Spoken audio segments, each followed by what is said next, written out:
Sir पे लाल टोपी रूसी फिर भी जूता है जापानी।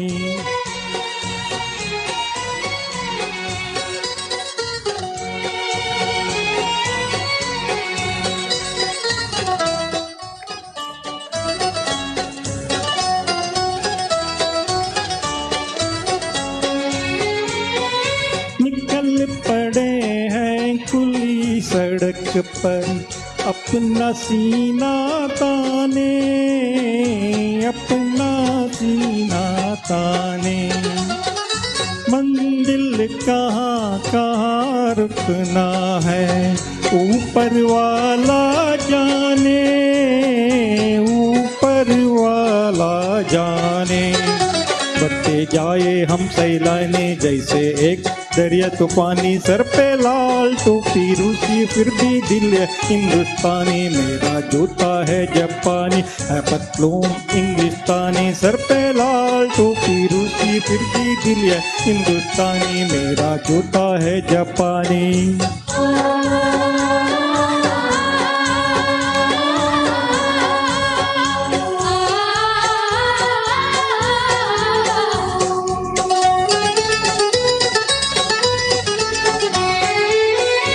ऊपर नीचे नीचे ऊपर लहर चले जीवन की, लहर चले जीवन की। नादान है जो बैठ किनारे पूछे राह वतन की, पूछे राह वतन की। जीवन की कहानी रुकना मौत की निशानी। सर पे लाल टोपी रूसी फिर भी दिल है हिंदुस्तानी। मेरा जूता है जापानी है पतलून इंग्लिस्तानी। सर पे लाल टोपी रूसी फिर भी दिल है हिंदुस्तानी। मेरा जूता है जापानी। Thank you. Hello. Very well sung, Mr. Hegde. Now, Mr. Madhusudan is going to rock the stage with a fast number from the movie Hosa Belaku.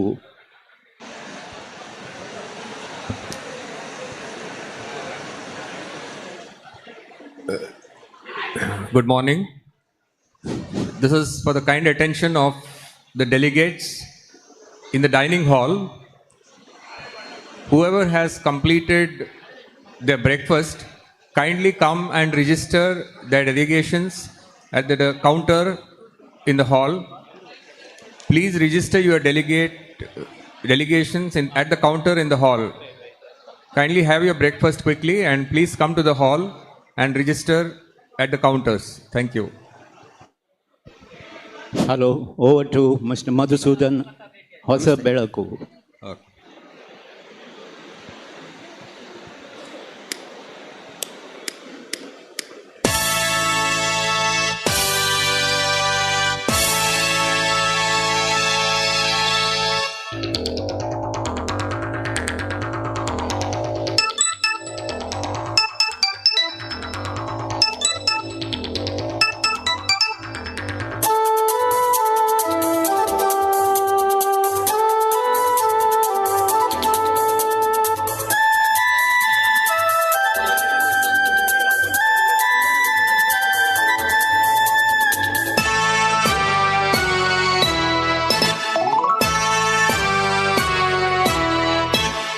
ಹೊಸ ಬೆಳಕು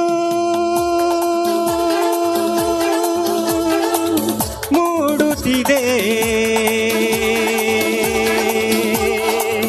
ಬಂಗಾರದ ರಥವೇರುತ್ತಾ ಆಕಾಶದಿ ಓಡಾಡುತ್ತಾ ಅತ್ತ ಇತ್ತ ಸುತ್ತ ಮುತ್ತ ಚೆಲ್ಲಿದ ಕಾಂತಿಯ ರವಿ ಕಾಂತಿಯ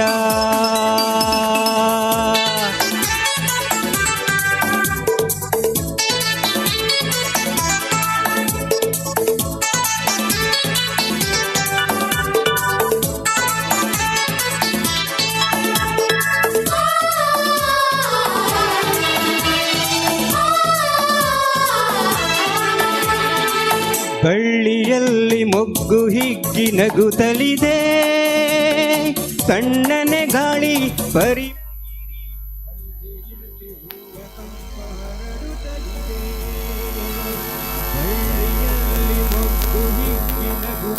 ಇದೆ, ತಣ್ಣನೆ ಗಾಳಿ ಪರಿಮಳ ಹೀರಿ ಅಲ್ಲಿ ಇಲ್ಲಿ ಹೂವ ಕಂಪ ಹರಡುತ್ತಲಿದೆ.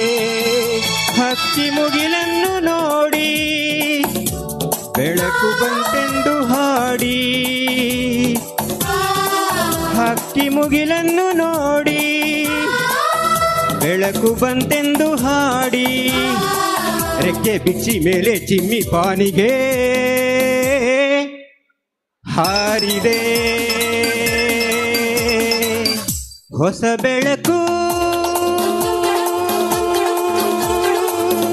ಮೂಡುತ್ತಿದೆ.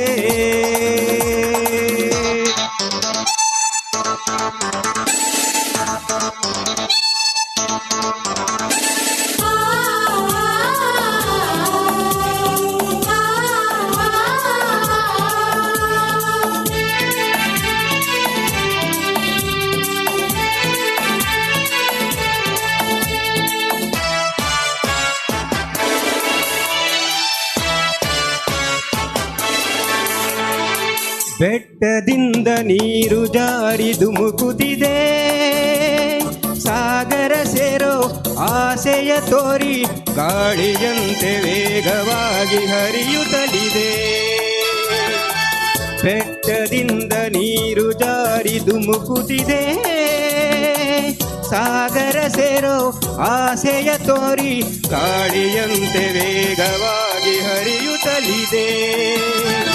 ಬೆಳ್ಳಿ ಬೆಳಕನ್ನು ನೋಡಿ ಮಂಜು ಮರೆಯಾಗಿ ಓಡಿ, ಬೆಳ್ಳಿ ಬೆಳಕನ್ನು ನೋಡಿ ಮಂಜು ಮರೆಯಾಗಿ ಓಡಿ, ಎಲೆಯ ಮರೆಯ ಸೇರಿ ನಲಿವ ಕೋಗಿಲೆ ಹಾಡಿದೆ. ಹೊಸ ಬೆಳಕು ಮೂಡುತ್ತಿದೆ, ಬಂಗಾರದ ರಥವೇರುತ್ತಾ ಆಕಾಶದಿ ಓಡಾಡುತ್ತಾ, ಅತ್ತ ಇತ್ತ ಸುತ್ತ ಮುತ್ತ ಚೆಲ್ಲಿದ ಕಾಂತಿಯ Ravi ಕಾಂತಿಯ. Thank you, thank you. Big round of applause for Mr. Madhusudan. Yeah, now I would like to call Nightingale of Cobb Bank, Shrimati Pushpavani, to present a beautiful Lataji song, Ye Sama Sama Hai Pyar Ka. Any possibility of inserting something? Just sing. No problem. Your track is ready. Huh? Track I have to give. We'll just sing. You will see. It will be time.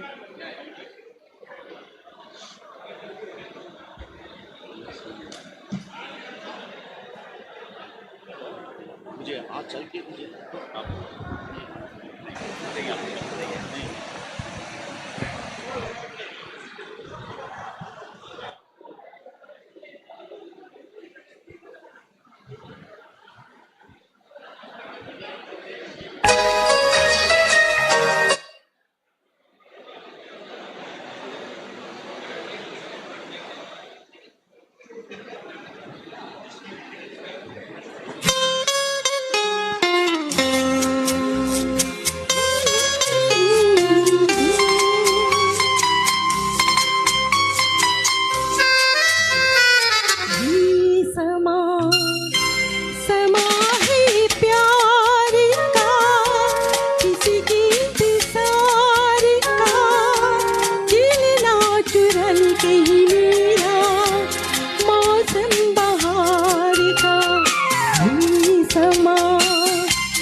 किसी की इंतजार का दिल ना चुराए कहीं मेरा मौसम बहार का ये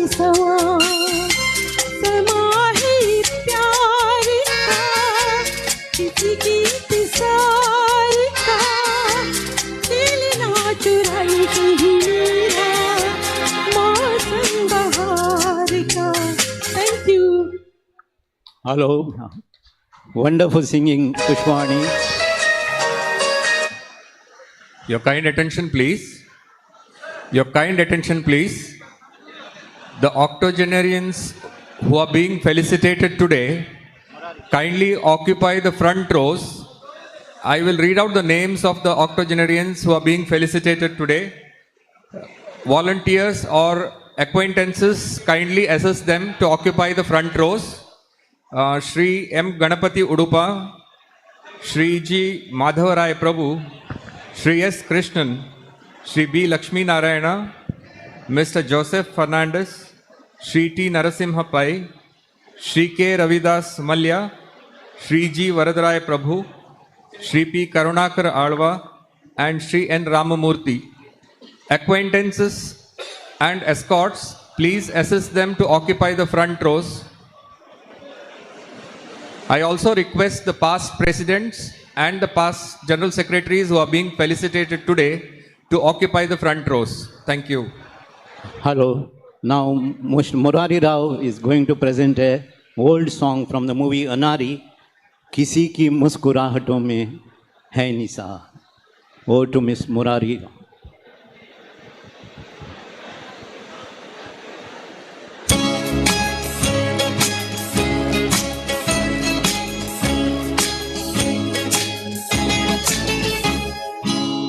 किसी की मुस्कुराहटों पे हो निसार, किसी का दर्द मिल सके तो ले उधार, किसी के वास्ते हो तेरे दिल में प्यार, जीना इसी का नाम है। किसी की मुस्कुराहटों पे हो निसार, किसी का दर्द मिल सके तो ले उधार, किसी के वास्ते हो तेरे दिल में प्यार, जीना इसी का नाम है।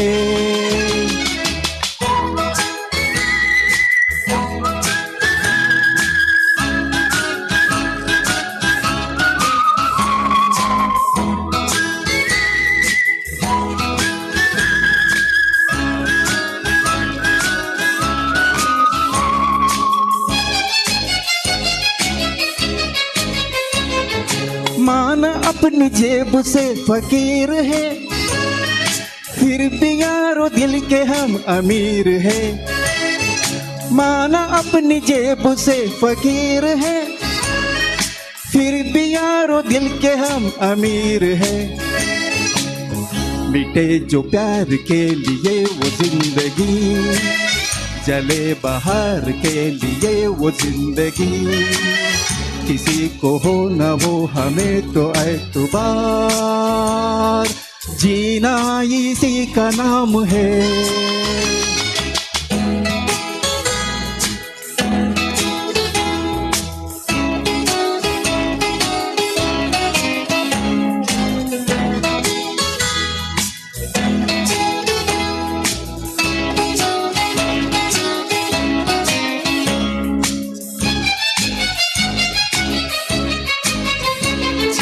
रिश्ता दिल से दिल के एतबार का, जिंदा है हमी से नाम प्यार का।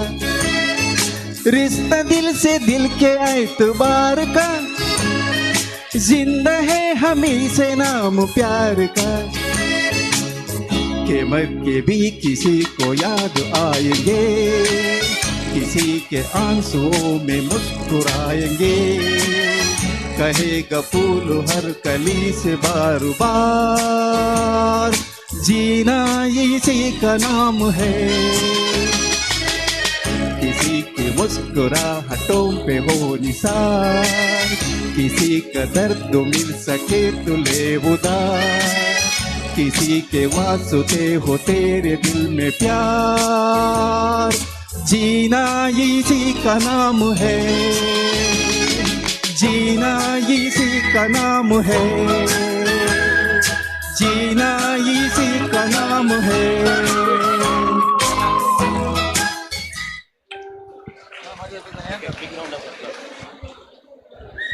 Hello. Give a big round of applause. Umesh, Shanay and Pushpamani will present you one duet from film Haat Ki Safai.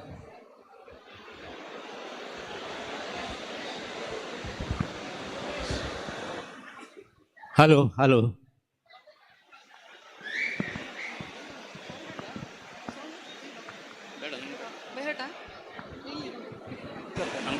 Hello, hello.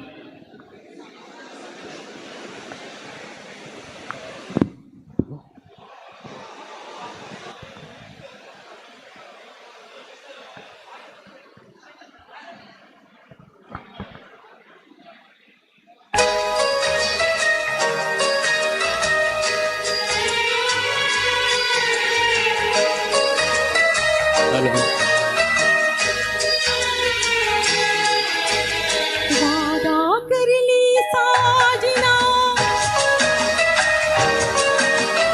वादा कर ली साजना, तेरे बिन मैं न रहूं, मेरे बिन तू न रहे, होके जुदा ये वादा रहा, मैं होंगी जुदा, ये वादा रहा, वादा कर ली साजना, तेरे बिन मैं न रहूं, मेरे बिन तू न रहे, होके जुदा ये वादा रहा, ना होंगे जुदा, ये वादा रहा।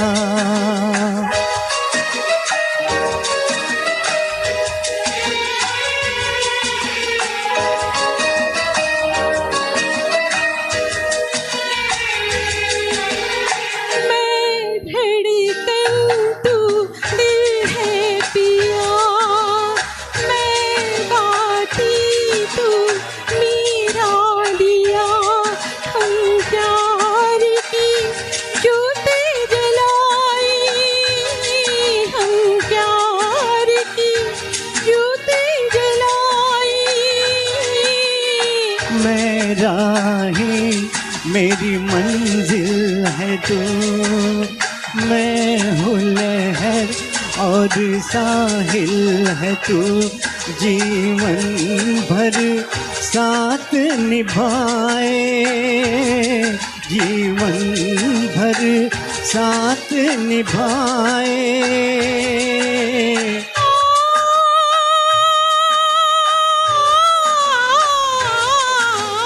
वादा कर ले जाने जा, तेरे बिन मैं न रहूं, मेरे बिन तू न रहे, होके जुदा ये वादा रहा, ना होंगे जुदा ये वादा रहा।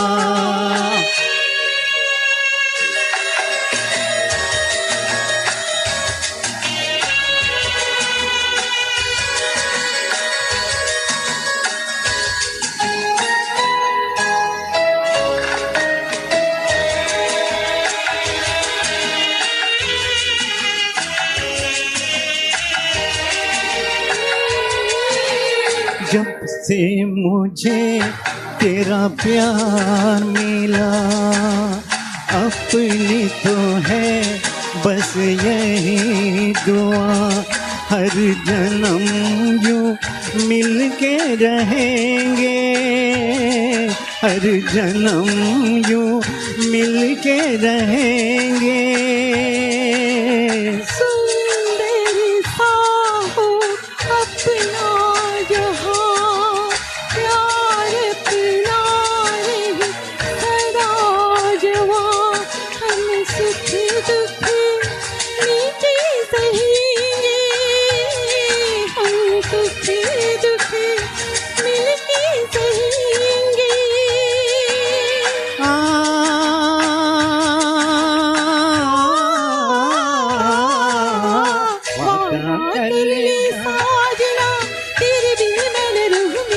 बिन तेरे होके जुदा।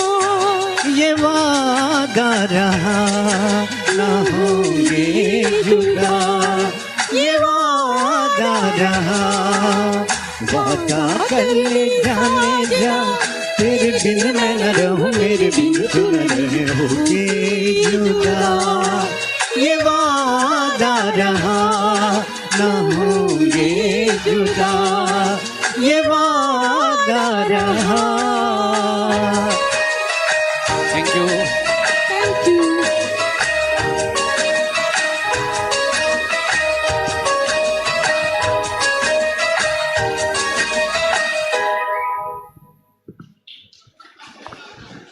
Hello, it's my turn now.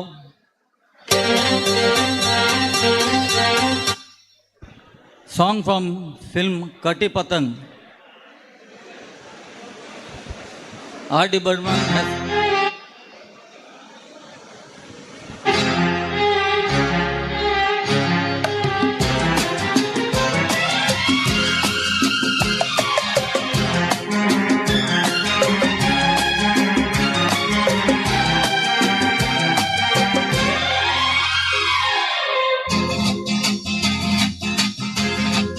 ये जो मोहब्बत है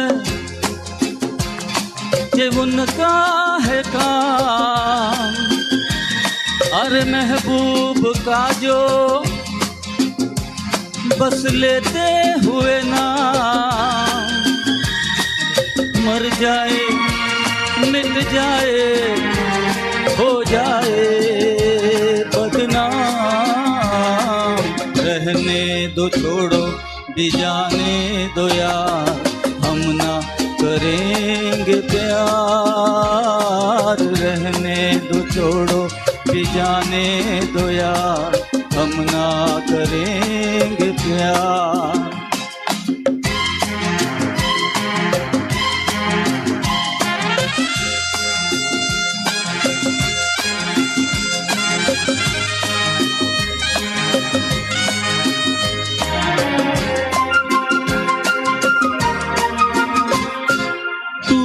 अगर सागर नया सागर कोई ले ले, मेरे खुदा दिल से कोई किसी के न खेले।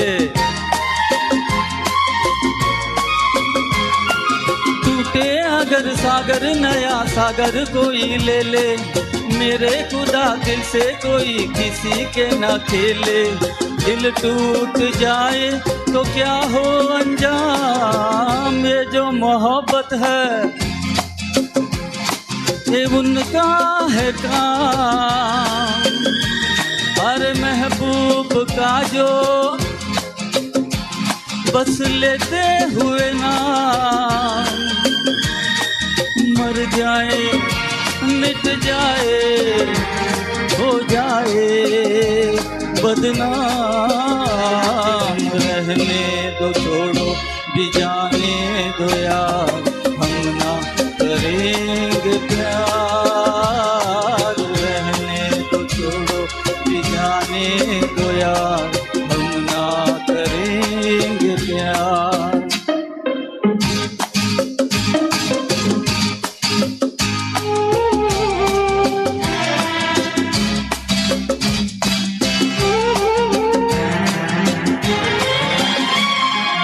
आंखें किसी से ना उलझ जाए मैं डरता हूँ, यारों हसीनों की गली से मैं गुजरता हूँ।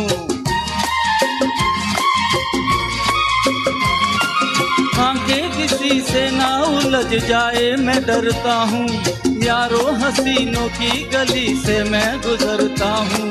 बस दूर ही से करके सलाम, ये जो मोहब्बत है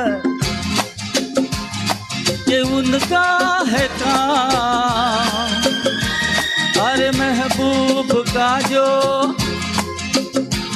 बस लेते हुए नाम, मर जाए मिट जाए हो जाए बदनाम, रहने दो छोड़ो भी जाने दो यार, हम ना करेंगे प्यार।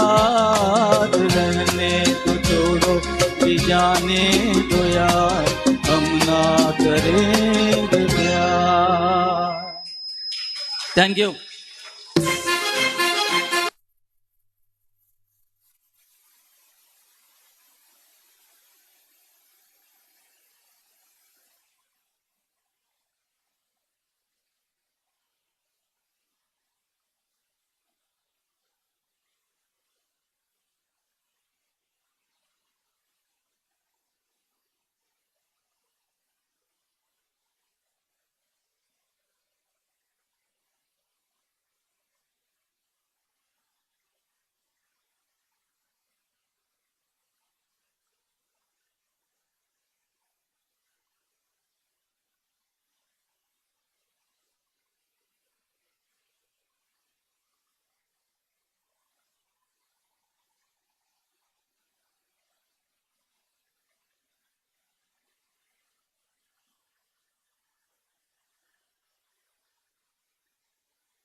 बदन पे सितारे लपेटे हुए, ओ जान तमन्ना किधर जा रही हो, जरा पास आओ तो चैन आ जाए, जरा पास आओ तो चैन आ जाए।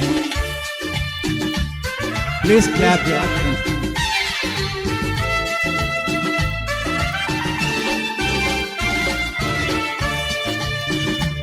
Please enjoy this song.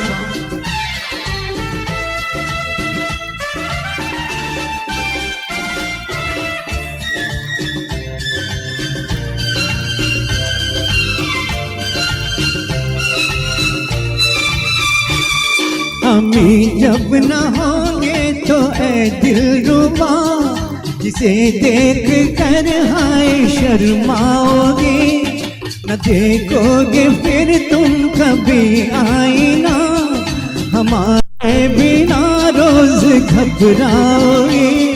बदन पे सितारे लपेटे हुए, ओ जाने तमन्ना किधर जा रही हो, जरा पास आओ तो चैन आ जाए, जरा पास आओ तो चैन आ जाए।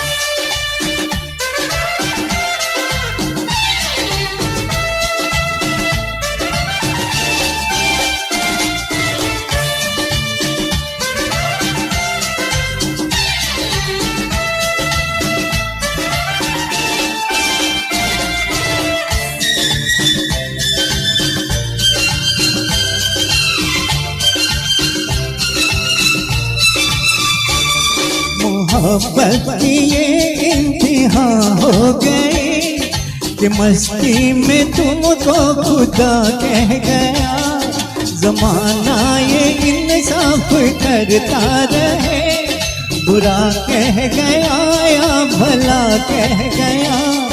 बदन पे सितारे लपेटे हुए, जाने तमन्ना किधर जा रही हो, जरा पास आओ तो चैन आ जाए, जरा पास आओ तो चैन आ जाए। बदन पे सितारे लपेटे हुए, ओ जाने तमन्ना किधर जा रही हो, जरा पास आओ तो चैन आ जाए, जरा पास आओ तो चैन आ जाए, जरा पास आओ तो चैन आ जाए, जरा पास आओ तो चैन आ जाए। Thank you, thank you, thank you very much. Thank you.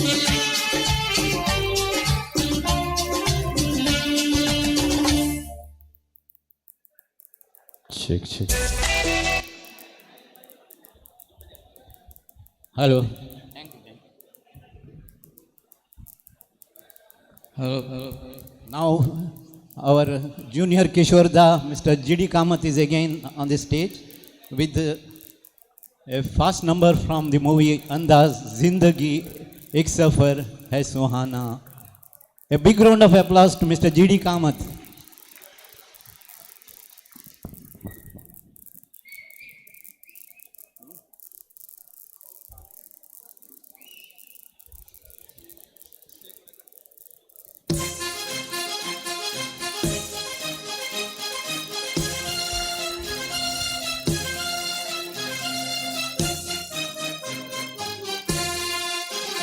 जिंदगी एक सफर है सुहाना, यहाँ कल क्या हो, यहाँ कल क्या हो, किसने जाना। ओडले हो, ओडले हो, अरे ओडले हो, ओडले हो, अरे ओडले हो, ओडले हो, अरे ओडले हो।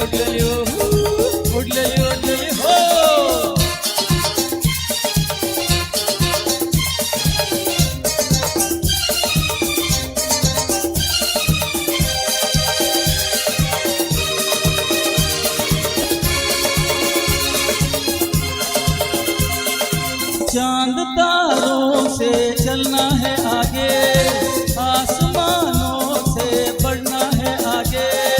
चांद तारों से चलना है आगे, आसमानों से बढ़ना है आगे। पीछे रह जाएगा ये ज़माना, यहाँ कल क्या हो किसने जाना। जिंदगी एक सफर ये सुहाना, यहाँ कल क्या हो किसने जाना। ओडले हो, ओडले हो, अरे ओडले हो, ओडले हो, अरे ओडले हो, अरे ओडले हो।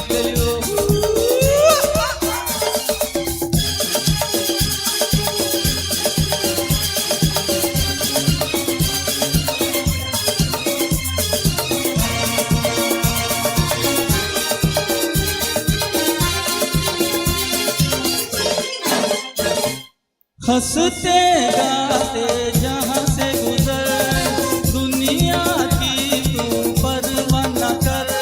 अरे हंसते गाते जहाँ से गुजर, दुनिया की तू परवाह न कर। मुस्कुराते हुए दिन बिताना, यहाँ कल क्या हो किसने जाना।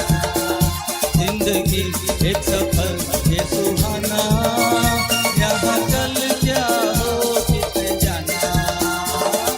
टी टी टी टी टी ओडले हो, अरे टी टी टी टी टी ओडले हो, अरे ओडले हो, अरे ओडले हो।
Hello. Hello. Now our EC member, Mr. Srinivasan from Chennai, will sing a song, Kishore Das song. आ चल के तुझे मैं लेके चलूं कुछ ऐसी गगन तले.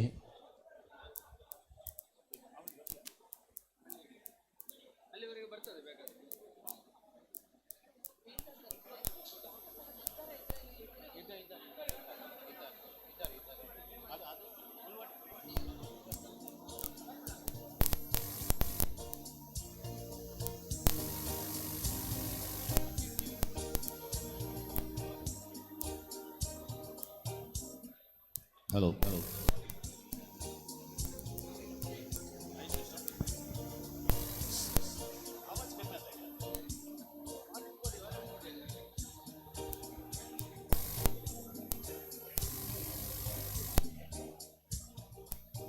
Hello.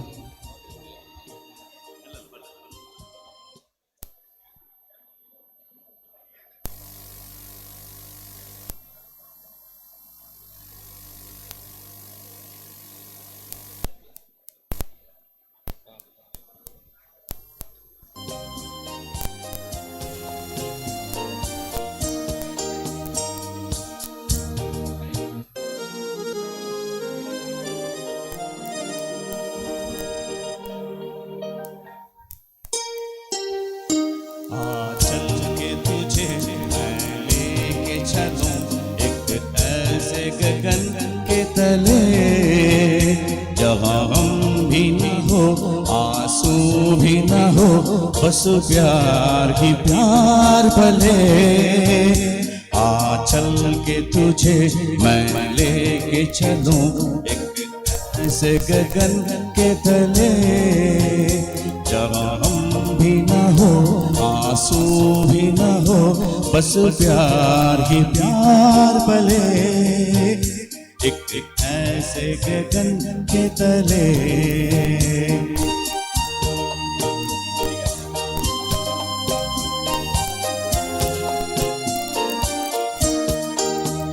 सूरज की पहली किरण से आशा का सवेरा जागे.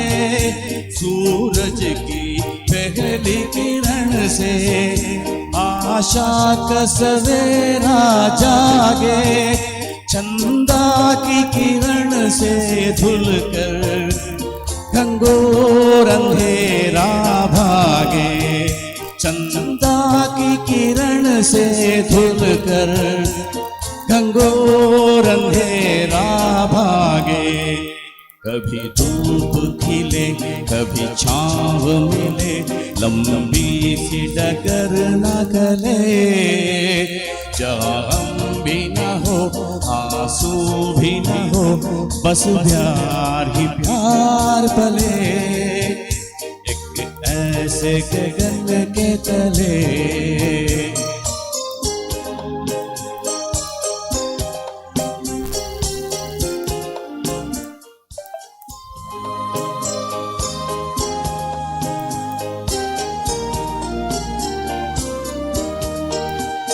जहाँ दूर नजर दौड़ाए आजाद गगन लहराए.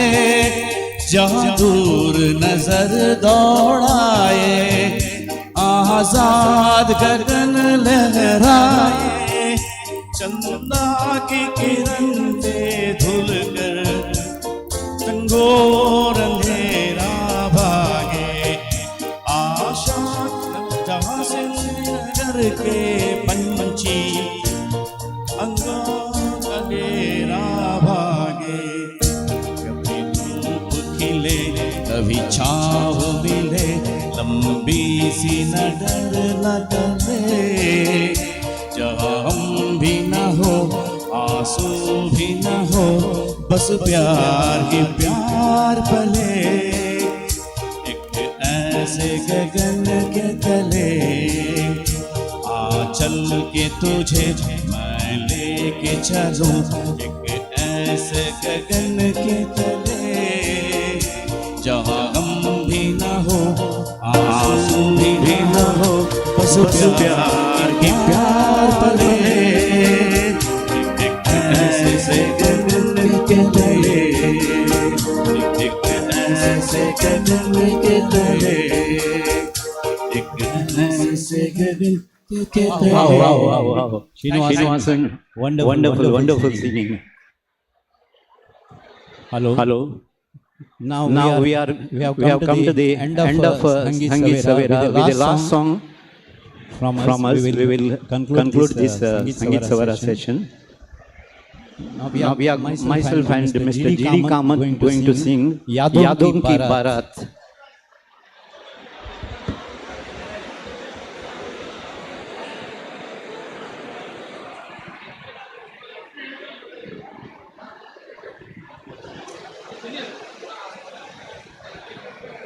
Hello. This is the last song of today's Sangeet Savera. यादों की बारात निकली है आज दिल के द्वारे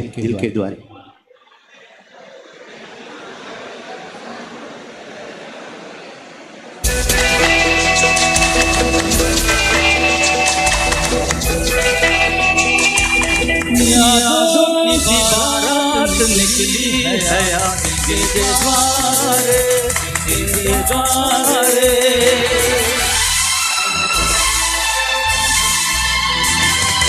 यादों की बारात निकली है आज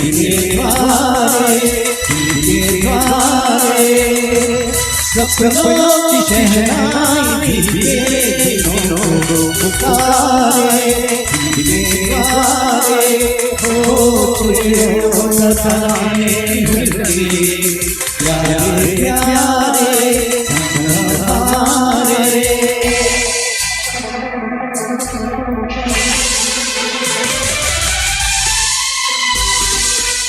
बदलना अपना ये आलम कभी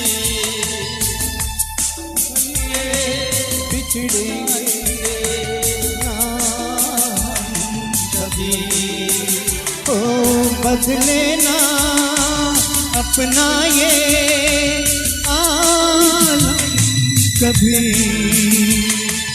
जीवन में बिछड़ेंगे ना हम कभी यूं भी जाओगे आखिर कहाँ होगे हमारे हो यादों की बारात निकली है दिल के द्वारे सपनों की शहनाई बीते दिनों को पुकारे दिल के द्वारे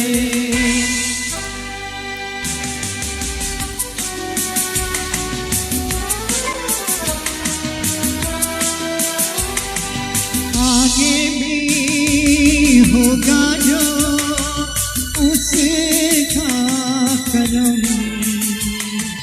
ये दिन तो मनाएंगे हर साल हम अपने आंगन नाचे गाएंगे चंदा सितारे हो यादों की बारात निकली है दिल के द्वारे सपनों की शहनाई बीते दिनों को पुकारे दिल के द्वारे Thank you so much. Thank you We very have come to much. the end of Sangeet Savera. Thank you for your love and support.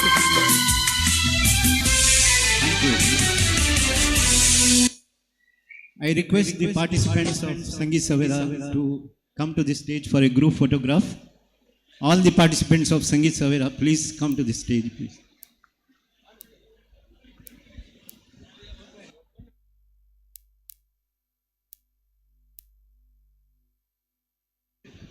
Pushpani.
Hello, check. Hello. Now I hand over the stage to Mr. Deepak Gulwadi for the next session, Triennial Conference.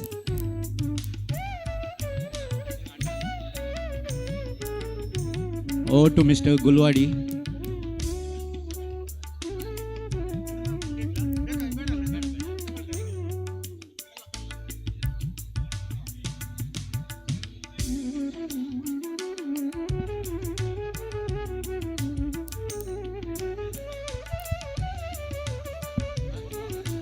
Your kind attention, please. I request all the delegates to occupy their seats. We would be commencing the program shortly. I request all the delegates to come occupy their seats.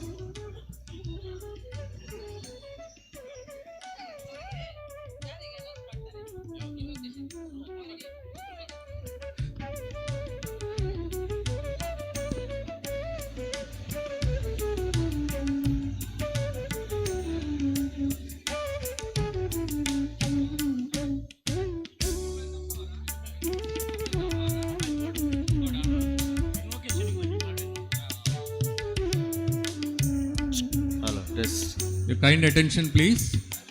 I request all the octogenarians and the past presidents and secretaries of CBROA to please occupy the first row. Your kind attention, please. I request all the octogenarians and the past presidents and secretaries of CBROA who would be felicitated today to occupy the first row.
kind attention, please. Kindly occupy your seats. Kindly occupy your seats. We'll be commencing the program shortly. Kindly occupy the seats.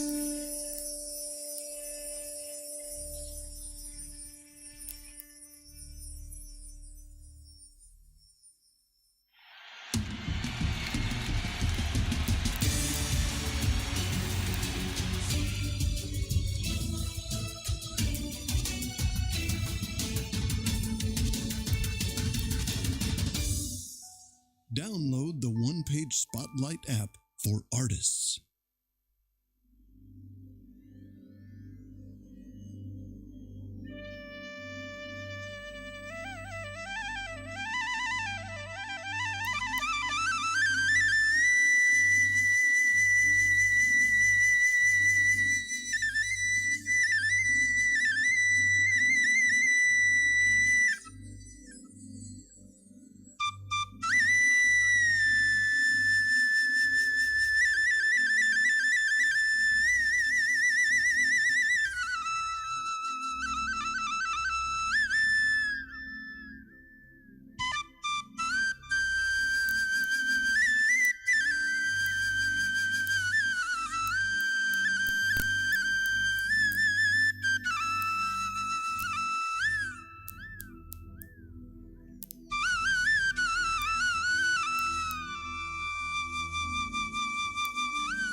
Dear delegates, distinguished guests, invitees, ladies and gentlemen, a very good morning to you all.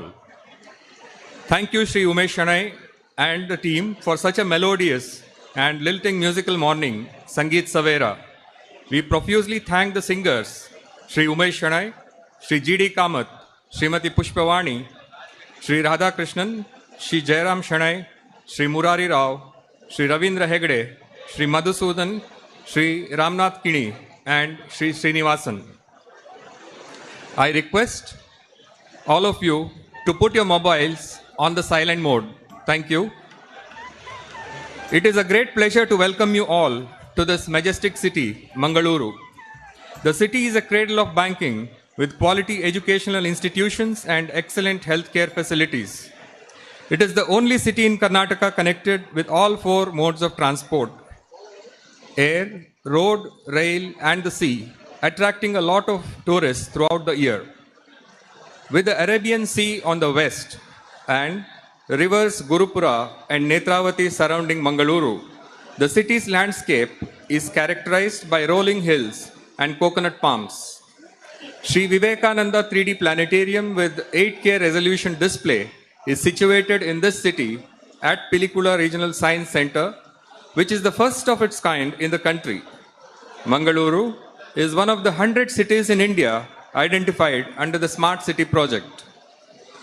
On the occasion of the 27th Foundation Day and Silver Jubilee celebrations of Corporation Bank Retired Officers Association today, it takes great pleasure in welcoming you all to the 9th Triennial Conference at this venue, Sanganiketan Hall, Mangaluru.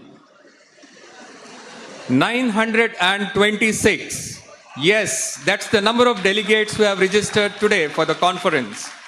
CBROA salutes you all for the massive presence outnumbering the gathering at all previous conferences, reinforcing our faith, solidarity, and loyalty to the institution and the association, which has its motto, all for one and one for all. Once again, a very warm and hearty welcome to each one of you. As we delve into the scenario prior to 1995, an employee after serving for more than 3 decades, who, after forming a strong bond and relationship with the bank, the day of retirement brought about a feeling of discontinuity and void, which was very difficult to accept. But this was bridged to a certain extent by way of the pension scheme, which came into existence in the year 1995, where a connect was again established with the bank. However, the kind of connect with the bank that one had prior to the retirement and the network of people which existed till then suddenly disappeared. A platform to voice opinions, a forum to find solutions to numerous difficulties faced by the retirees did not exist.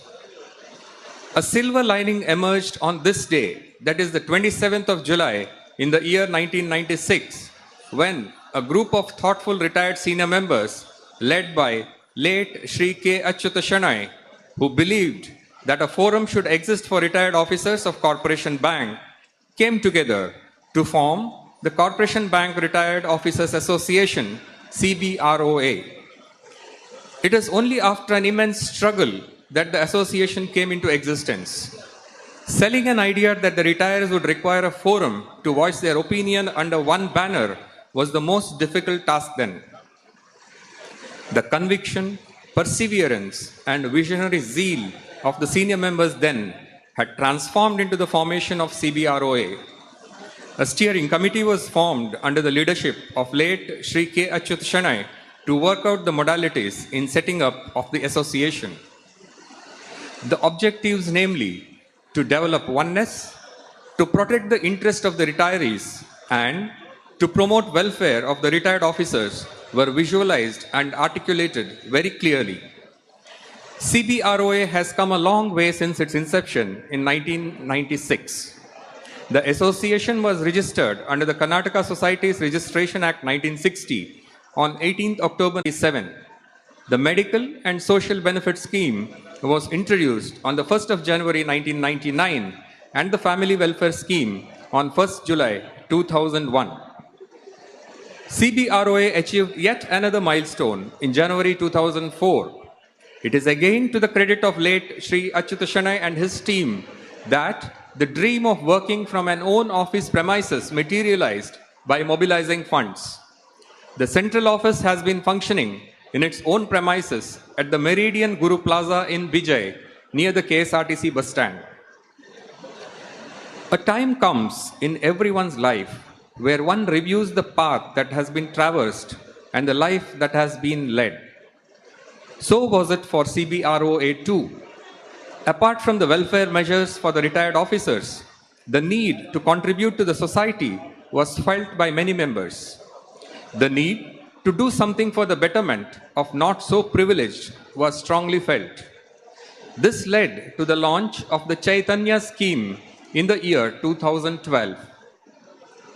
The scheme envisages paying a debt of gratitude to the society by helping the needy in the area of education and health. The scheme seeks to improve one deserving institution rather than attending to many. The institution, mostly imparting primary education anywhere in India, is chosen based on the suggestions by the members of the Central Committee members. The corpus created for the purpose is maintained as a separate fund, and the projects are undertaken from the interest generated out of the investment of the corpus. The members have been responding regularly and generously, donating towards the noble cause. The welfare measure for the retirees and the social measures of CBROA have been very widely appreciated by each and every one. Timely communication is a very important aspect for any trade union. CBROA had launched its website cbroa.org during the Foundation Day celebrations in 2019, where vital information such as circulars and happenings related to the retired officers are regularly updated. Ladies and gentlemen, let us now begin the proceedings. I request the Secretary of the Reception Committee, Shri K. Gopal Krishna Maya, to escort the Chairman of the Reception Committee, Shri V. Bhaskar Pai, to the dais.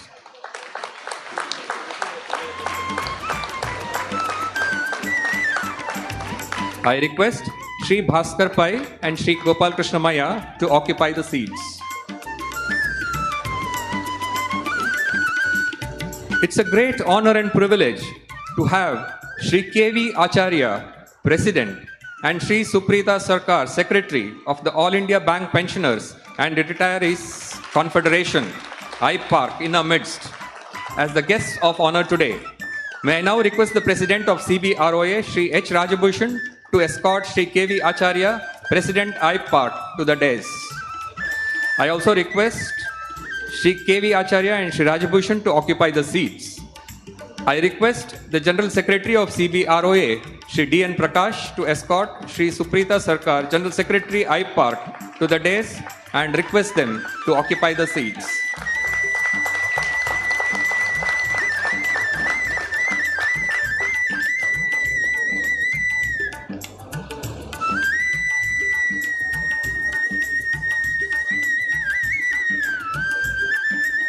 Thank you, sirs. It is a culture that we seek the blessings of the Almighty before we begin any event. We commence this morning's function with a prayer by Srimati Pushpavani invoking the Lord's blessings. Let us all be seated and join the invocation. Thank you. Mrs. Pushpavani.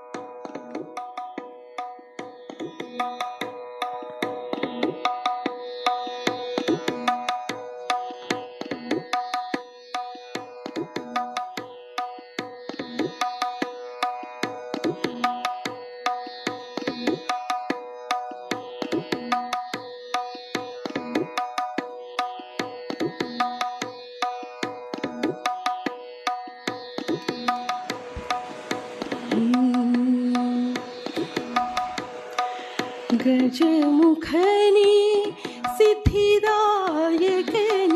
वंदिपे शरणु गजमुखनी सिद्धिदायकनी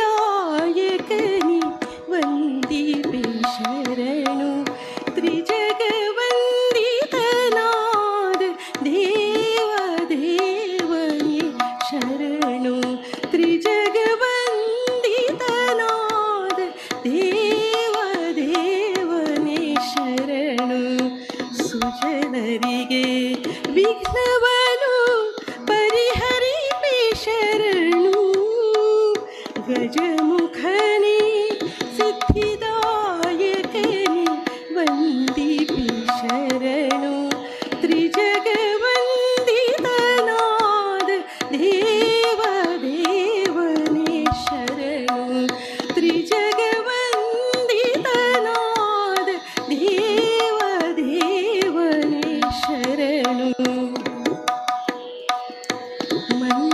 ಮಂದಮತಿಯನು ಬಿಡಿಸಿ ಚಂದ ಜಾಲವನೀತು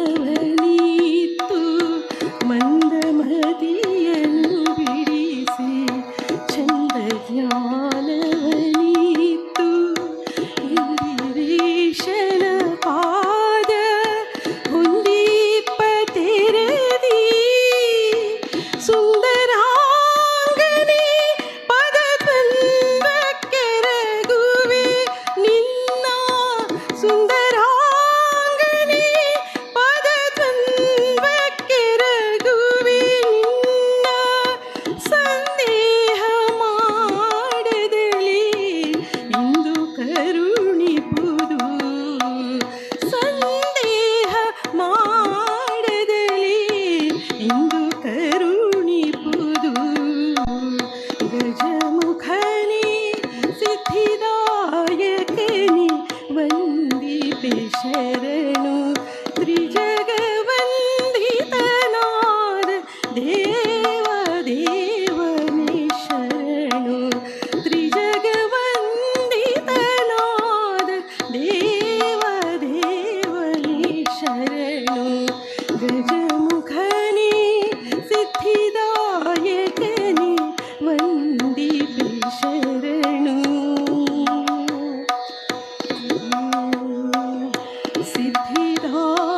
ಸಿದ್ಧಿದಾಯಕನಿನ್ನ Houthi ಮೇರೆವೆನು ನಾನು ಸಿದ್ಧಿದಾಯಕನಿನ್ನ Houthi ಮೇರೆವೆನು ನಾನು ಅಬ್ಧಿಶಯನನ ಮಹಿಮೆ ಶಬ್ದದಲ್ಲಿ ಪೇಳುವ ಶುದ್ಧಮತಿಯನು ಕೊಟ್ಟು ಧರಿಸಬೇಕೆಮ್ಮ ಶುದ್ಧಮತಿಯನು ಕೊಟ್ಟು ಧರಿಸಬೇಕೆಮ್ಮ ಮಧ್ವವಲ್ಲಭ ಶ್ರೀಕೃಷ್ಣ ಗದಿ ಪ್ರಿಯನಾದ ಮಧ್ವವಲ್ಲಭ ಶ್ರೀಕೃಷ್ಣ ಗದಿ ಪ್ರಿಯನಾದ ಗಜಮುಖನೇ ಸಿದ್ಧಿದಾಯಕನೇ ವಂದಿಪೆ ಶರಣು ತ್ರಿಜಗವಂದಿತನಾದ ದೇವ ದೇವನೇ ಶರಣು ತ್ರಿಜಗವಂದಿತನಾದ ದೇವ ದೇವನೇ ಶರಣು ಸುಜನರಿಗೆ ವಿಘ್ನವನು ಪರಿಹರಿಸಿ ಶರಣು ಗಜಮುಖನೇ ಗಜಮುಖನೇ ಗಜಮುಖನೇ ಸಿದ್ಧಿದಾಯಕನೇ ವಂದಿಪೆ ಶರಣು ಶರಣು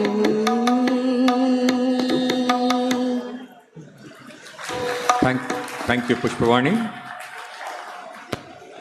Agni, or fire, is seen as the very source of life.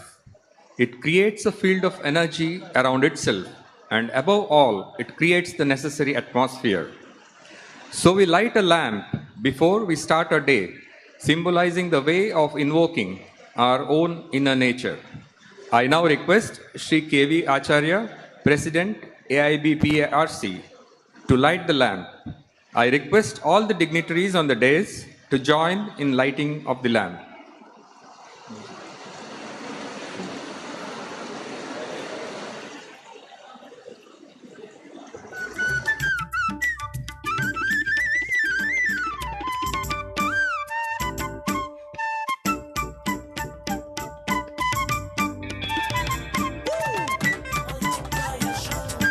ಒಂದೇ ಕಲ್ನಲ್ಲಿ ಎರಡು ಹಕ್ಕಿ ಬೇಕಾ? ರಮ್ಮಿ ಸರ್ಕಲ್ ಜಾಯಿನ್ ಮಾಡಿ 2x ಮಲ್ಟಿಪ್ಲೈಯರ್ ವೆಲ್ಕಮ್ ಆಫರ್ ಆಗಿ ಪಡೀರಿ. ವಿನ್ನಿಂಗ್ಸ್ ನ ಡಬಲ್ ಆಗಿಸಿ. rummycircle.com ನಲ್ಲಿ ಮನಿ ಮಲ್ಟಿಪ್ಲೈಯರ್ ಮೂಲಕ ಒಂದೇ ಗೇಮ್ ನಲ್ಲಿ ಓಹೋ ಅಂತ ಕ್ಯಾಶ್ ವಿನ್ ಮಾಡಿ. ಈ ಆಟ ನಿಮಗೆ ಗೀಳಾಗಿ ಪರಿಣಮಿಸಬಹುದು.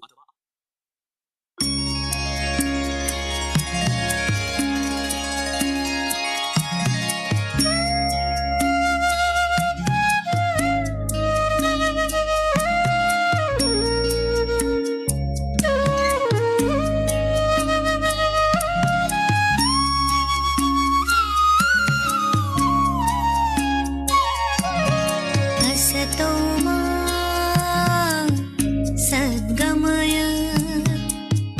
तमसो मा ज्योतिर्गमय मृत्योर्मामृतं गमय ॐ शान्ति शान्ति शान्तिः असतो मा सद्गमय तमसो मा ज्योतिर्गमय मृत्योर्मामृतं गमय ॐ शान्ति शान्ति शान्तिः असतो मा सद्गमय तमसो मा ज्योतिर्गमय मृत्योर्मामृतं गमय ॐ शान्ति शान्ति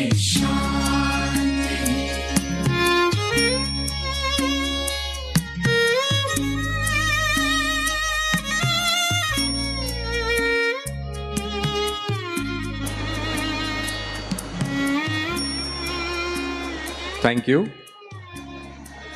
May I now request Shri V. Bhaskar Bhai, Chairman of the Reception Committee of the 9th Triennial Conference of the CBROA, to welcome the guests of honors, dignitaries on the dais and the gathering. Shri Bhaskar Bhai.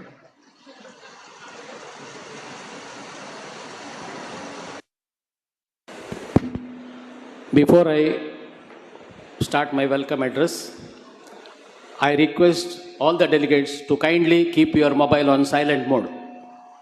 Please. Number 2, those who are standing outside the hall and on the back, please occupy your seats. Both delegates and volunteers, please don't stand there. Good morning to you all. Now I would like to raise slogan as a mark of warm-up exercise, because you had a very sumptuous breakfast in the morning. Just repeat it. I will raise the slogan. CBROA Zindabad. CBROA Zindabad. CBROA Zindabad. Thank you. Thank you. At the very outset, I, on my own behalf, and on behalf of the entire reception committee, heartily welcome Shri K.V. Acharya ji, the President of All India Pensioners and Retirees Confederation, for today's 9th Triennial Conference of Corporation Bank Retired Officers Association, Registered Central Office, Mangaluru. Similarly, I heartily welcome Shri Suprita Sarkar ji, General Secretary of All India Bank Pensioners and Retirees Confederation, as guests of honor. Hearty welcome to both of you, sir. It is our proud privilege to have both the top leaders of All India Bank Pensioners and Retirees Confederation as guests of honor. It is due to the good rapport built by our General Secretary, Shri D.N. Prakash, we could get these two personalities as guests of honor for today's function. Further, we are all fortunate to hear the latest development as far as bank retirees are concerned. Hearty welcome to both of you, sir. I warmly welcome President of CBROA, Shri Raj Bhushan, who will be presiding over the function, and also Shri D.N. Prakash, our General Secretary. The beauty of the function is there are 10 octogenarians, that is those who have completed 80 plus years of service, that is age. I will read out their names, otherwise I will be failing in my duty. Shri M. Ganapati Udupa from Hassan, G. Madhavarai Prabhu from Mangaluru, S. Krishnan from Erode, B. Lakshmi Narayana from Mangaluru, Joseph Fernandez from Udupi, T. Narasimha Pai from Udupi, Ravidas Malya from Shivamogga, G. Varadrai Prabhu from Bengaluru, P.K. Alva from Bengaluru and Mangaluru, N. Ramurthy from Vellore. Sir, we heartily welcome you and also your family members to this great occasion. Similarly, I heartily welcome the past presidents and general secretaries of CBROA. They are Shri A.P. Kodancha from Udupi, M.P. Bhatt from Mangaluru, P.P. Kamath from Mangaluru, U. Suresh Shanai from Mangaluru, U.N. Chandramohan from Mangaluru. Sir, all the 5 members we heartily welcome and also your family members. I also welcome the leaders of affiliates of AAB PARC in Dakshina Kannada district and our esteemed delegates, guests, invitees, print and visual media. I am happy to welcome Shri Satish Shetty, General Secretary, and Y. Sudhendra, President of UBOO, Union Bank Officer Organization, earlier CBOO. Above all, I once again welcome you all for this wonderful Foundation Day celebrations and also for the Silver Jubilee celebrations of CBROA. A warm welcome to you all. Thank you, Shri Bhaskar Pai, for such a warm welcome. There is a saying, friends are like flowers and they make life more beautiful. So, let's say it with flowers and greet the guests of honor today. I request Shri H. Rajabhushan to offer a floral bouquet and welcome Shri K.V. Acharya.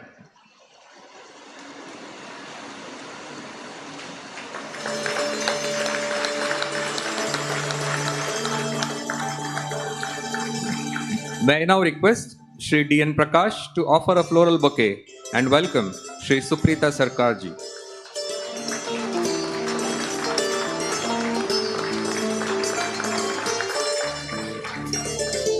Thank you very much.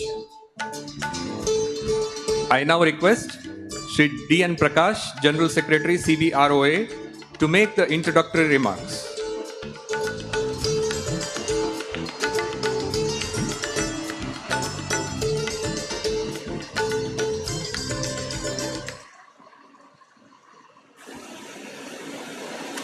Good morning to all of you.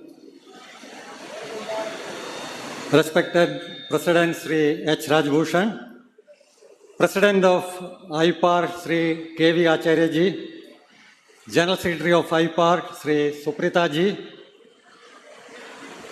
Chairman of Reception Committee Sri Bhaskar Pai, Secretary Sri K.G. Maya, our past presidents and general secretaries who are come here, our senior octogenarian members who have accepted our invitation, who are present here, delegates 900 plus who have assembled here from all over the country,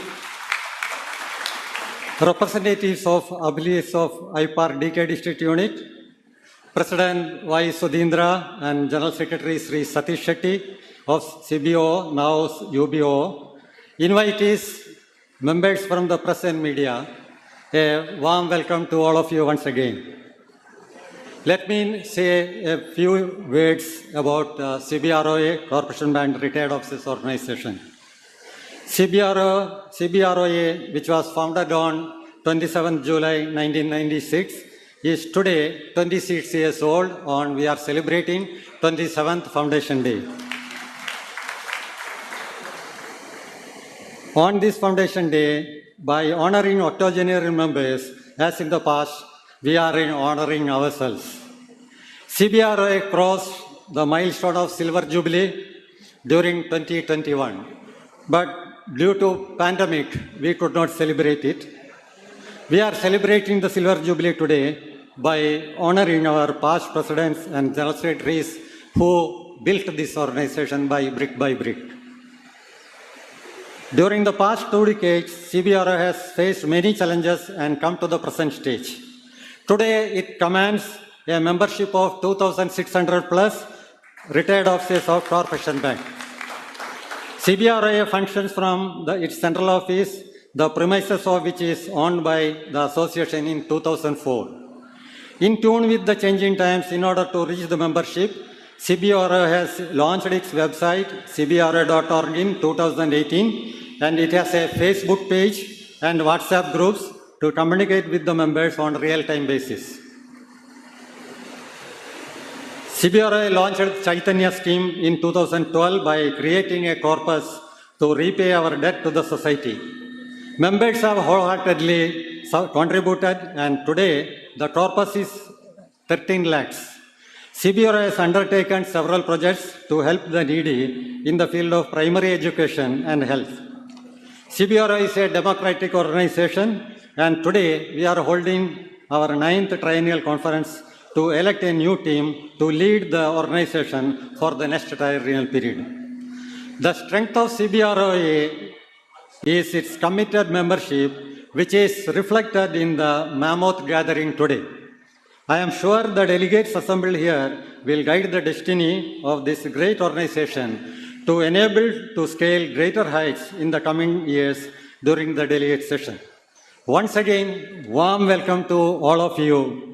Thank you for giving me an opportunity to introduce CBROA, which is dearer to every one of us. Thank you one and all. Thank you very much, Shri D.N. Prakash, for the introductory remarks. Every man's life ends the same way. It is only the details of how one lives until he dies distinguish one man from another. There would be many people in our lives who leave an indelible mark but are not amidst us today. May we all rise and observe a minute's silence to pay homage and also as a mark of our respect to the leaders, members, and important personalities.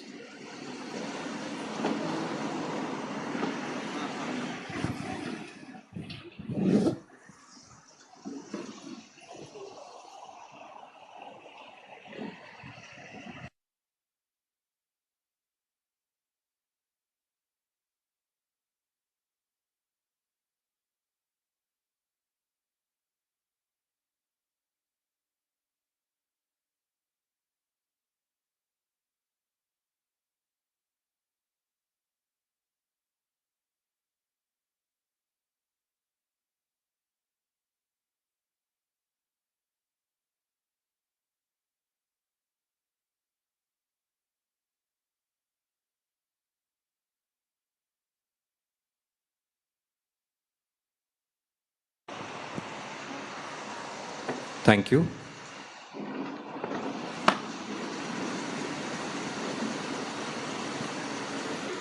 I request the volunteers to make arrangements for the felicitations.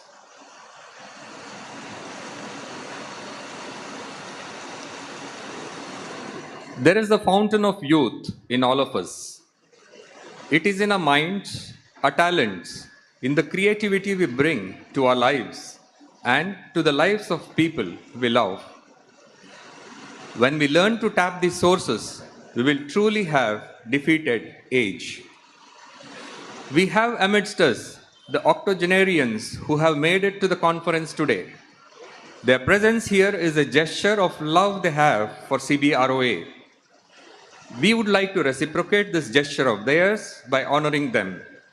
CBROA has been honoring octogenarian members for the past several years on the Foundation Day.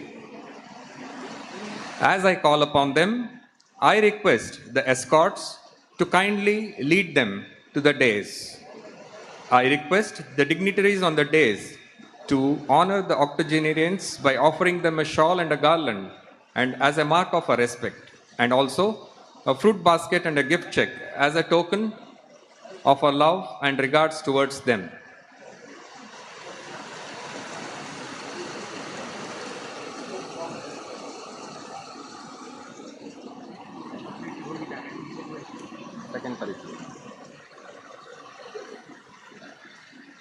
Shri Ravindra Hegde, I request Shri Ravindra Hegde to escort Shri Madhava Rai Prabhu.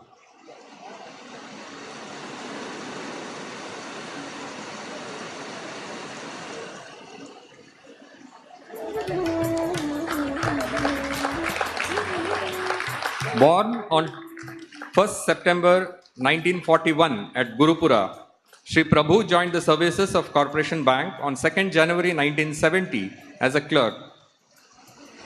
He is a graduate in arts. Sri Prabhu retired as an officer from the services of Corporation Bank on 31st August 2001. He has worked in various branches at Shimoga, Davanagere, Gadag, R.O. Hassan and H.O. Mangaluru. He is currently living in Mangalore and social service has been his passion. I request the dignitaries on the dais to honor Sri G. Madhavrai Prabhu.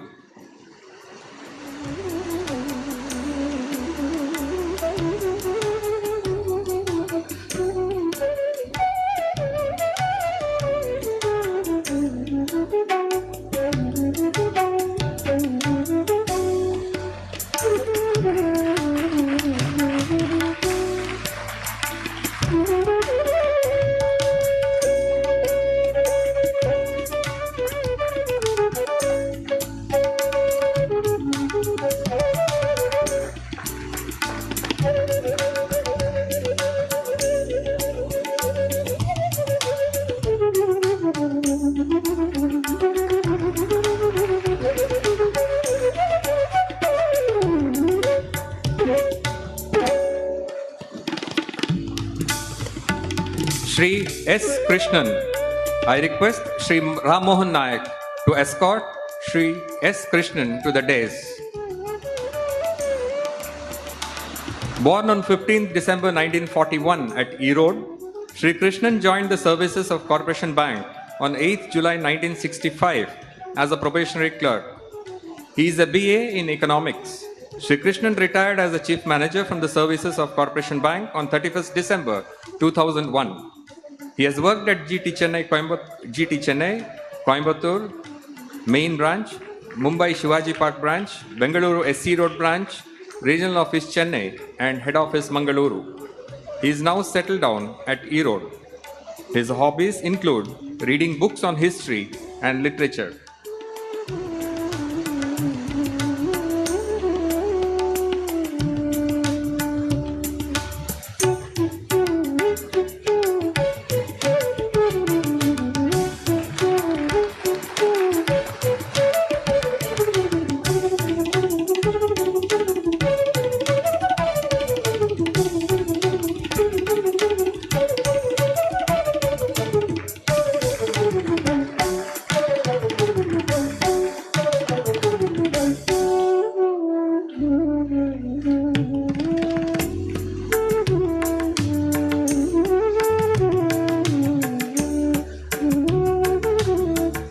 Sri B. Lakshmi Narayana will be escorted by Sri P. Subramanya Bhatt. I request Sri P. Subramanya Bhatt to escort Sri B. Lakshmi Narayana to the dais.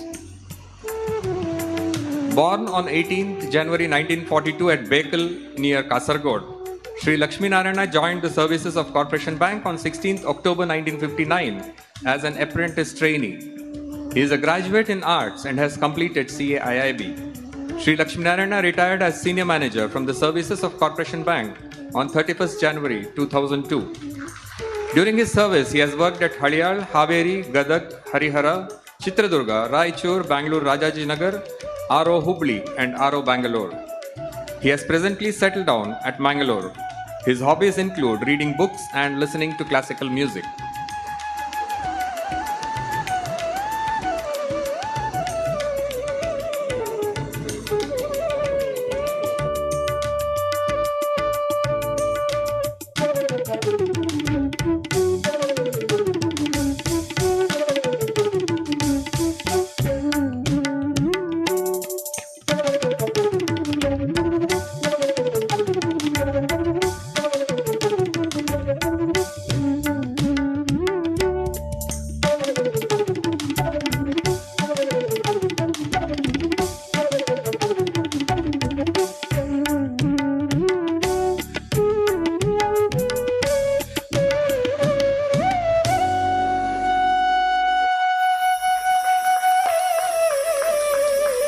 I now request Sri Manjunath Aitar to escort Sri M. Ganapati Udupa.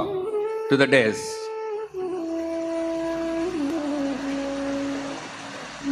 Born on 12th August 1941 at Brahmavara, Sri Udupai joined the services of Corporation Bank on 16th October 1959 as clerk and retired as senior manager from the services of the bank in July 2000. During his service, he has worked at Madikeri, Somwarpet, Kotturu, Haveri, Dodaballapura, Chikmagaluru, HO Mangaluru and RO Hassan. He is currently settled down at Hassan.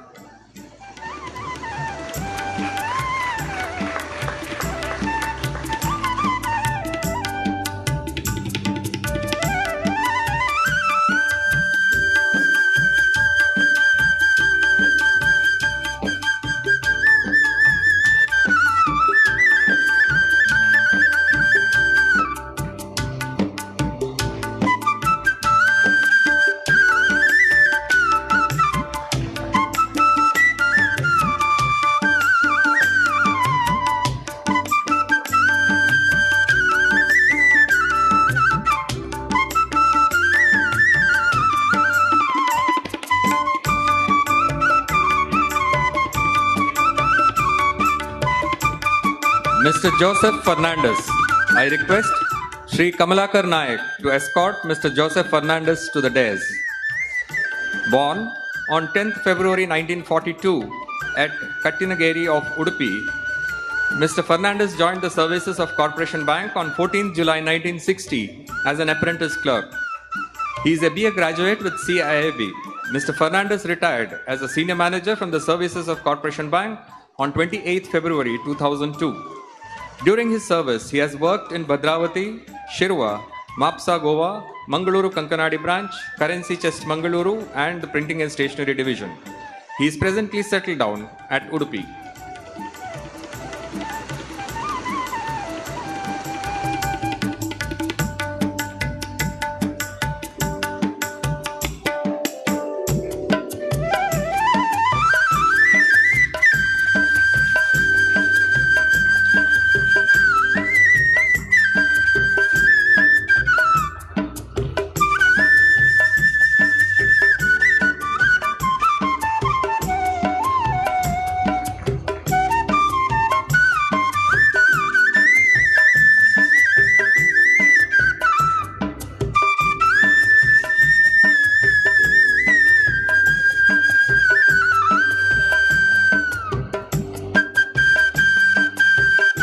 Sri T. Narasimha Pai. I now request Sri Ramanath Bhandarkar to escort Sri T. Narasimha Pai to the dais. Born on 10th April 1942 at Udupi, Sri Pai joined the services of Corporation Bank on 14th December 1961 as a clerk. Sri Pai retired as a manager from the services of Corporation Bank on 30th April 2002. He has worked at Punja Arcade, Mangaluru, DB Hubli and Mandipet, Davangere branches. He currently lives in Udupi.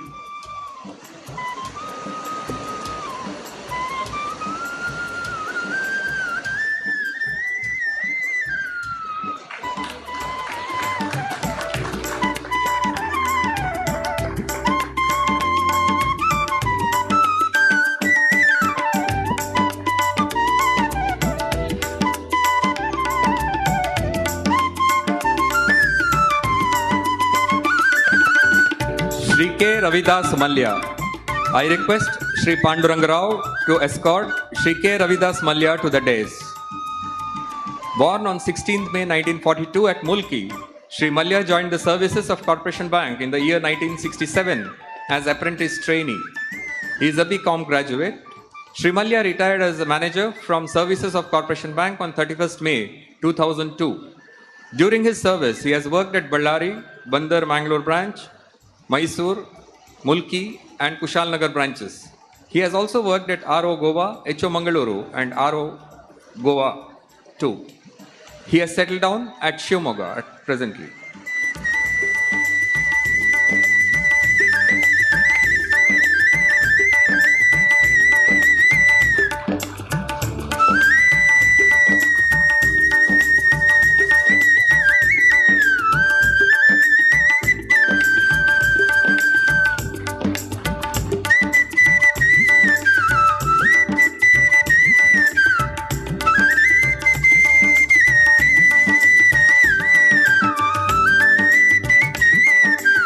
Shri G. Varadarai Prabhu. I request Shri Raju Sherigar to escort Shri G. Varadarai Prabhu to the dais. Born on 2nd June 1942 at Mangaluru, Shri Prabhu joined the services of Corporation Bank on 14th July 1961 as clerk. Shri Prabhu retired as a chief manager from the services of Corporation Bank on 30th June 2002. He has served at Mangaluru Car Street, Mangaluru Punja Arcade, Mangaluru MG Road, Bengaluru Malleshwaram, Connaught Circus New Delhi branches and head office Mangaluru. He currently lives at Bangalore or Bengaluru.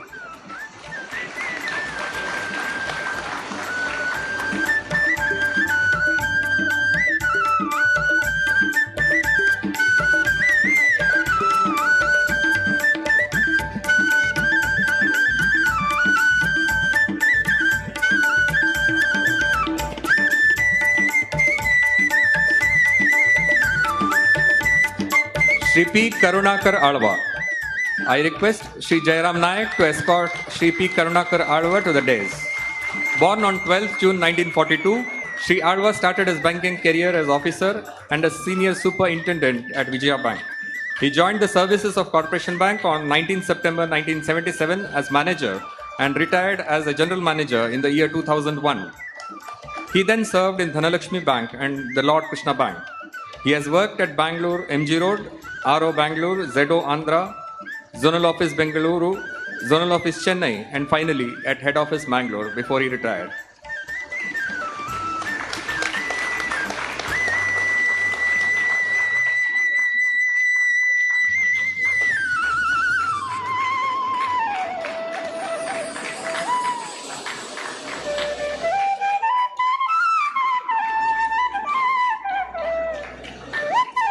Shri N. Ramamurthy. I request Shri Parameshwar Adiga to escort Shri N. Ramamurthy to the dais.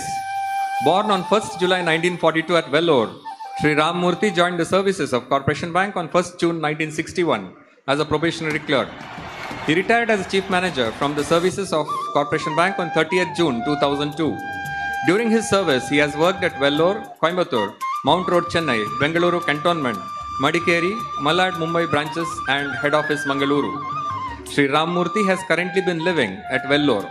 His hobbies include collection of stamps, coins and various currencies.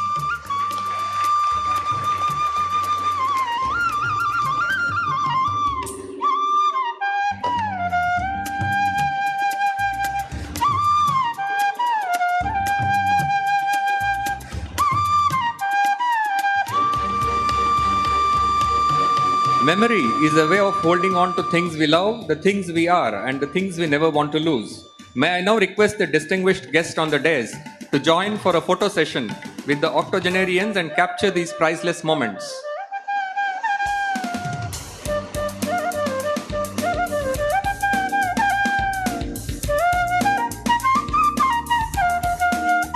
We are all indeed privileged to have you all here and thank each one of you to have accepted the honors.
Thank you.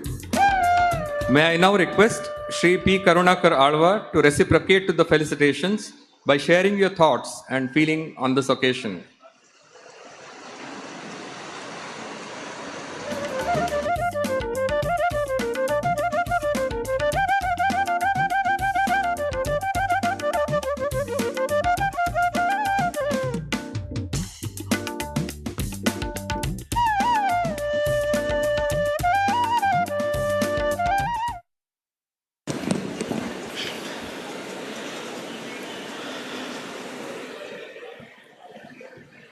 dignitaries on the dais, and my dear friends assembled here.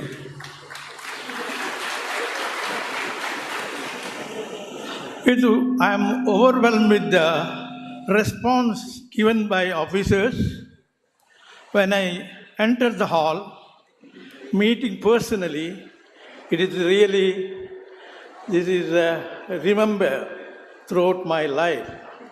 I thought, yes, I have not done anything to the people. I have done my duty. Still, people remember me, even not as the general manager, is a Karunakar Alva. I got here along with my colleagues minutes. I don't want to take much time because Mr. Prakash already told me for you 3 minutes. I want more time actually, but I don't want to because many people to talk and also many people are there. I want to share my concern and joy with you actually more if I come out of my heart. Anyhow, that's all right. I joined in the bank in the 19th of September 1977 from Vijaya Bank after 14 years of service. It is a moment in Vijaya Bank when I was there, I was double promoted. Entire history of the Vijaya Bank by Sundaram Sati, then chairman of the bank. Here also I repeated the performance. I thought not by anybody is there, my own merit with the cooperation of the staff members. Here also, 1982 I became a region manager, 84 become a zonal manager, 86 became DGM. Like that, 1993 I became general manager in my own team spirit. I got all support from the staff members and achieved this, my goal. Of course, this is not I am telling about this. And it depends upon the man's destiny. In the year 1996, I elected as a interview, selected as the executive director post. It appeared in all the paper. But unfortunately, ranking I lost. Many people know how the ranking lost because of the people. Some people are jealous. People are there. They don't want to. People should come up. Anyhow, I don't want to spoil the mood of the public. I mean, the staff members here, the people who have done blunder against this, I know that. Anyhow, some of my friends told me, not you reach the chairman post or whatever may be. You are a man, your own standing you have got. That's true. That is my own standing only. I before you, you are all honoring me and respect me. Friends, anyhow, after that, 1996, I lost in the race. Again, last moment I got it and cleared, but my age was restricted to 2 years. One, it was not possible. That was rejected by the Prime Minister. It's okay. I am happy. Friends, now, as Mr. Prakash told me, I don't want to take much of time. I am thanking all the members and particularly that team, the reception committee and all the team, the Prakashan team, Rajbhushan, they both are working with me in planning, but that is who is all, they have got such affection. Every 3 minutes, 3 days they telephone to me. The people who work with me, they know very well. Even the people not worked with me, they heard about me and also in the conferences we are talking always about the business. Yes. In any organization, people within the organization, people outside, that is our dear customers, they are only our strength. Thank you, gentlemen. Thank you very much, Sri Karunakar Alva, for sharing your thoughts on this occasion. I now request the volunteers to escort and assist the octogenarians to their seats in the front row of the gathering.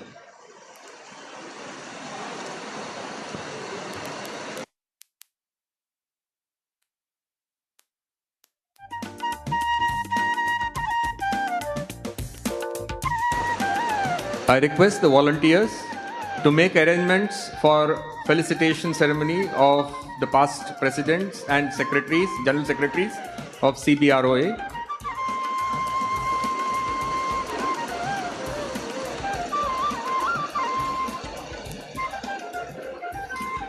CBROA has completed 25 years of purposeful existence in the service of retired officers of Corporation Bank in 2021. However, we could not celebrate this milestone in a befitting manner due to the pandemic. Silver Jubilee is a milestone in the journey of an organization. The contributions of several leaders and activists in the growth of CBROA have been commendable.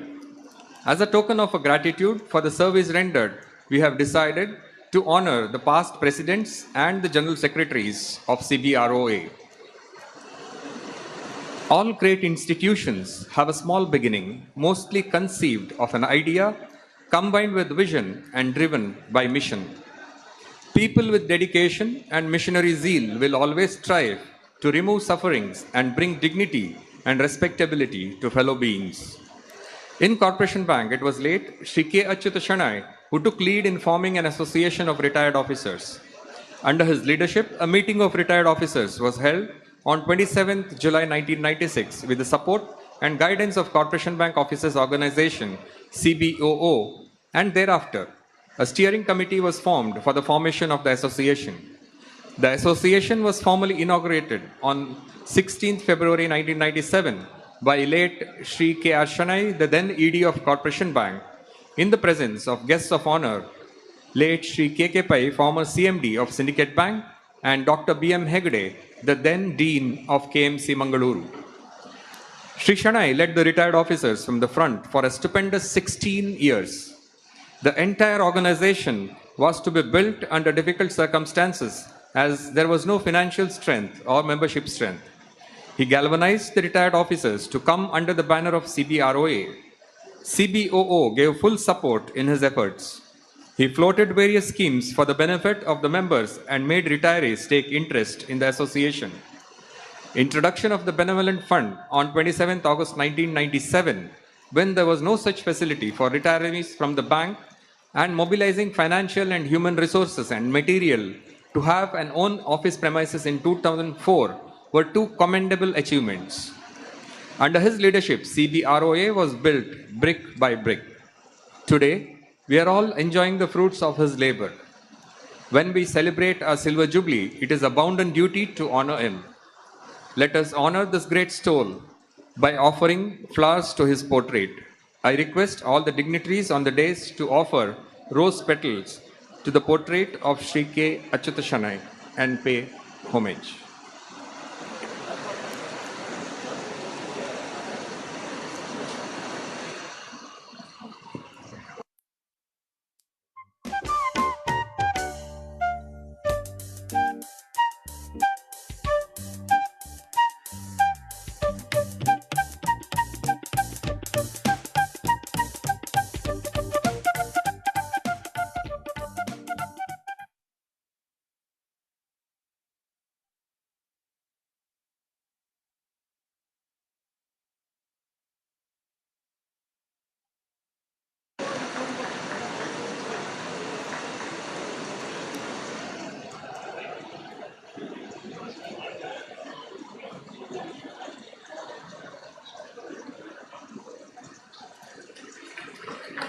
Thank you, sir. We would now like to honor the past presidents and general secretaries of CBROA. I call upon the escorts to escort them to the dais. I now request Shri Sadashiv Shetty to escort Shri A.P. Kodancha, Founder General Secretary of CBROA, to the dais. Shri Kodancha and late Shri Achyuta Shanai together laid the foundation of this great organization along with other colleagues. As Founder General Secretary, he contributed his might immensely in bringing the retired officers under one umbrella. He is a taskmaster and a very energetic person. Even today, he is actively involved in taking up public causes.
MP Bhatt, former General Secretary, CBROA, will now be escorted by Shri Sudhakar Shanai to the dais to receive the honors. Shri MP Bhatt.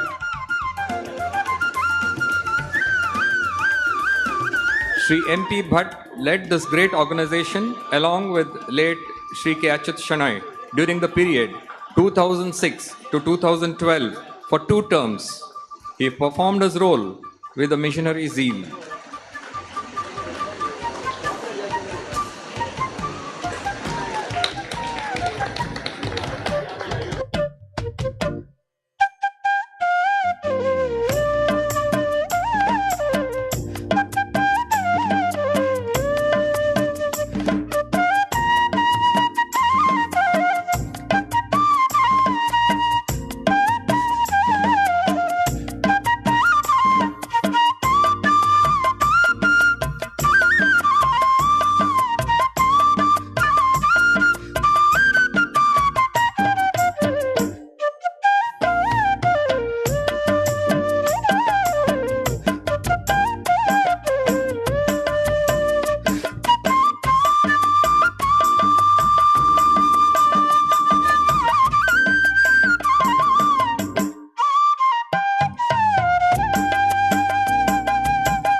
May I now request Shri Jairam Shanai to escort Shri P. Panduranga Kamath, former General Secretary, CBROA, to the dais. Shri P. Panduranga Kamath, former General Secretary, was part of the steering committee constituted in the meeting of retired officers of Corporation Bank held on 27th July 1996. Thereafter, he continued to contribute his might. When the members desired, he never hesitated in taking over the mantle of General Secretary during the period 2003 to 2006.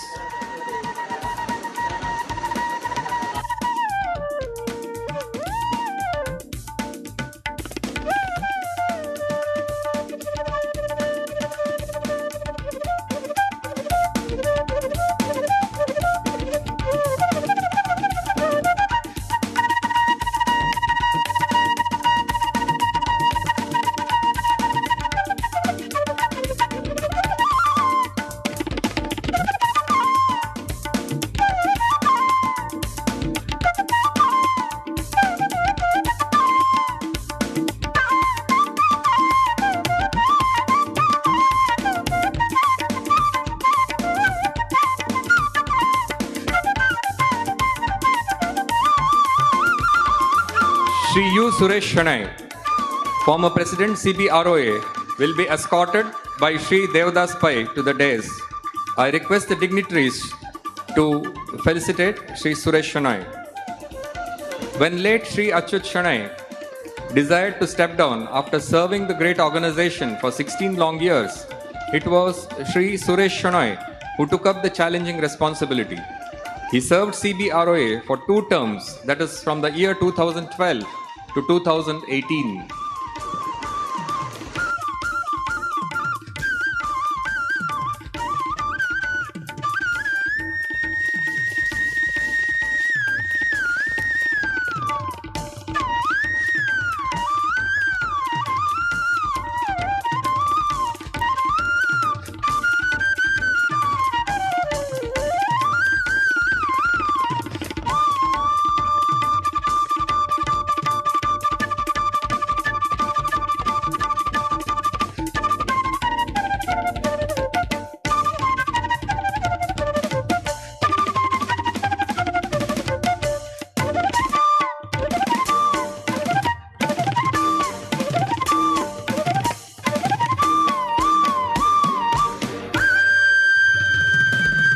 I now request Shri Deepak Kamath to escort Shri U.N. Chandramohan, former General Secretary, to the dais to receive the honors. In the 2012 conference, there was a question mark before the general body as no one was coming forward to take the challenging responsibility.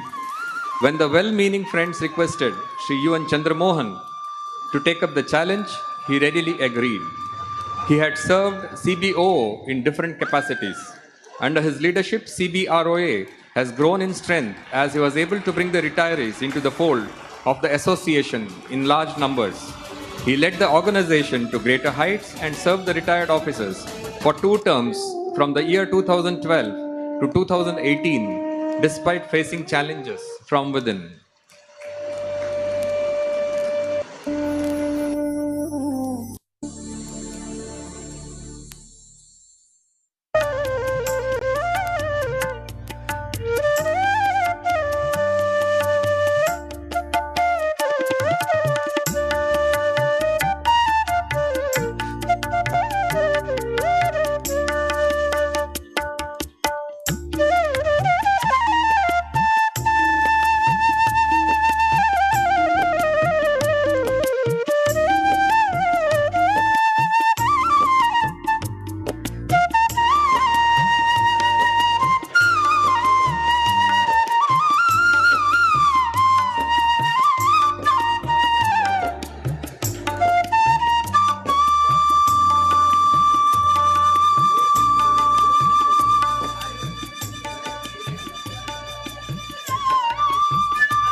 Thank you very much for receiving the honors.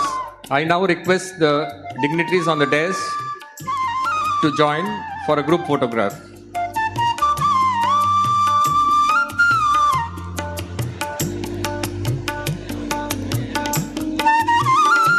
Thank you very much, sirs, to have received the felicitations.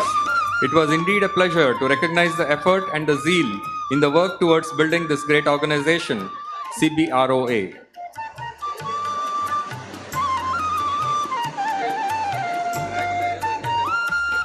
May I now request Shri A.P. Kodancha to respond to the felicitations and share your thoughts, sir.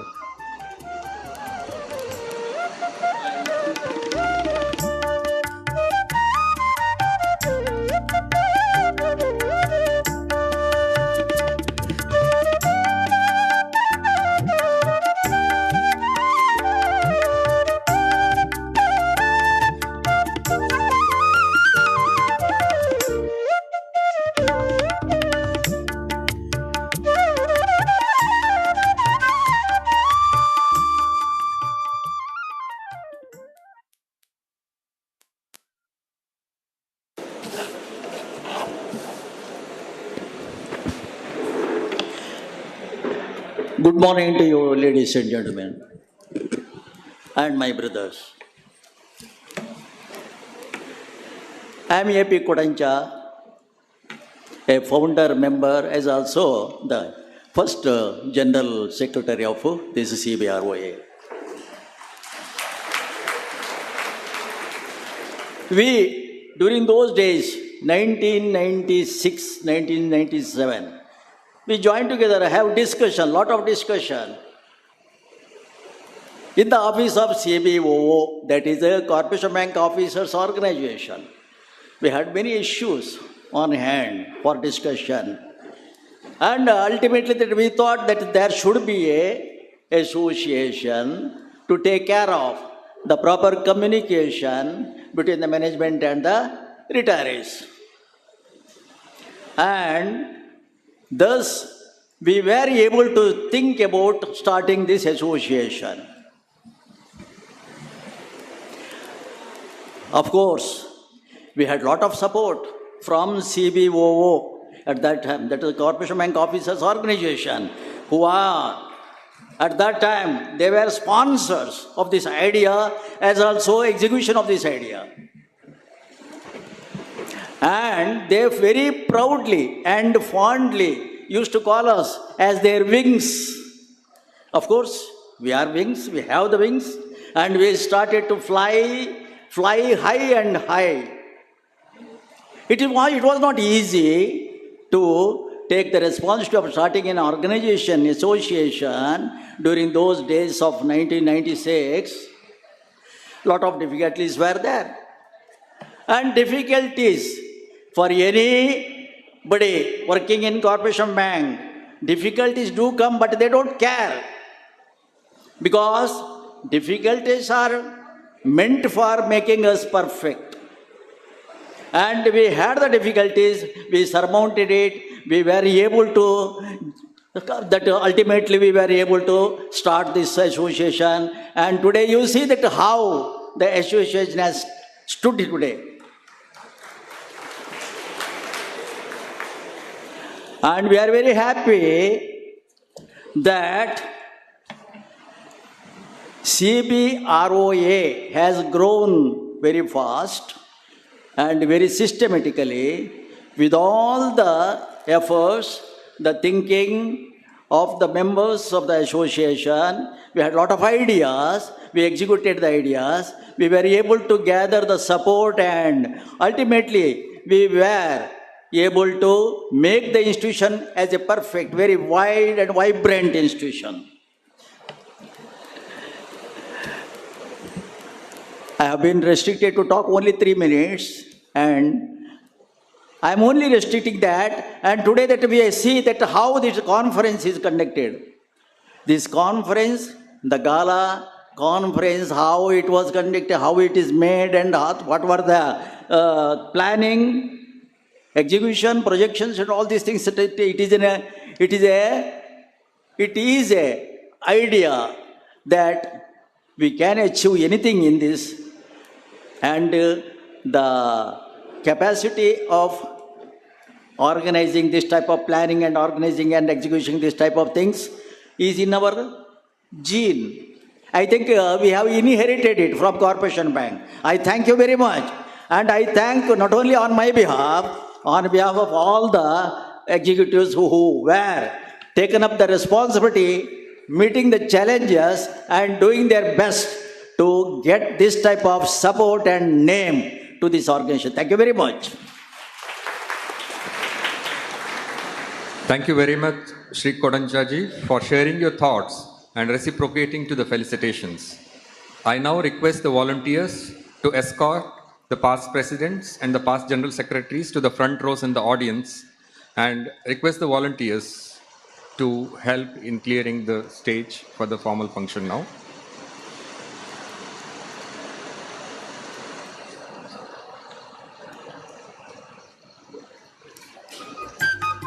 Shri K.R. Kamath, the erstwhile GM of Corporation Bank and retired Chairman and Managing Director of Punjab National Bank, has conveyed his good wishes for the grand success of the 9th Triennial Conference of CBROA. He has complimented the entire leadership and has wished that important issues affecting the retired officers would be deliberated and discussed.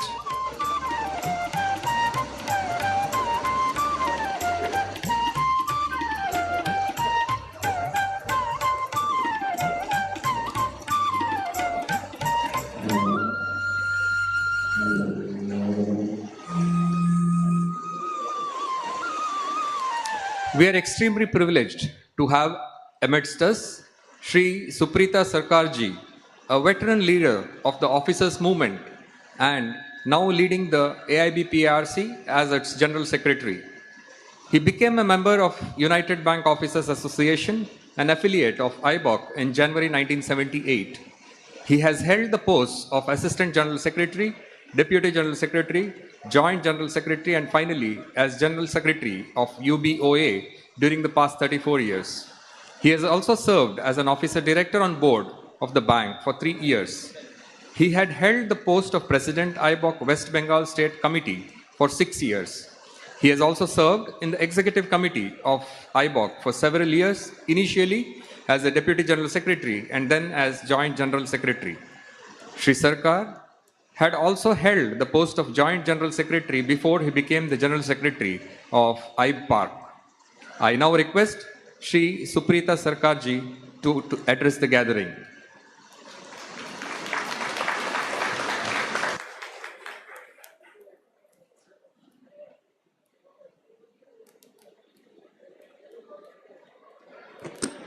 Respected President of the meeting, respected Comrade K.V. Acharya, our National President, my colleagues in the Governing Council, Comrade Prakash and Comrade Rajbhushan, very senior leaders on the dais, off the dais, and my honored ladies and gentlemen. Very frankly speaking, I have been astounded to see this huge gathering of 1,000 retirees. Just I'm telling you our experience in last 10 years. On 12th of November this year, we are going to have our 10th anniversary.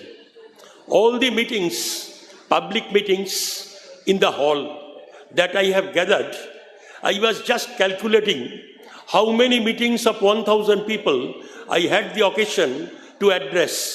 I remembered one meeting at Kollam of Kerala. It was attended by 650 people. In Calcutta, we sometimes do 800 people. In retirees, we could not go beyond that.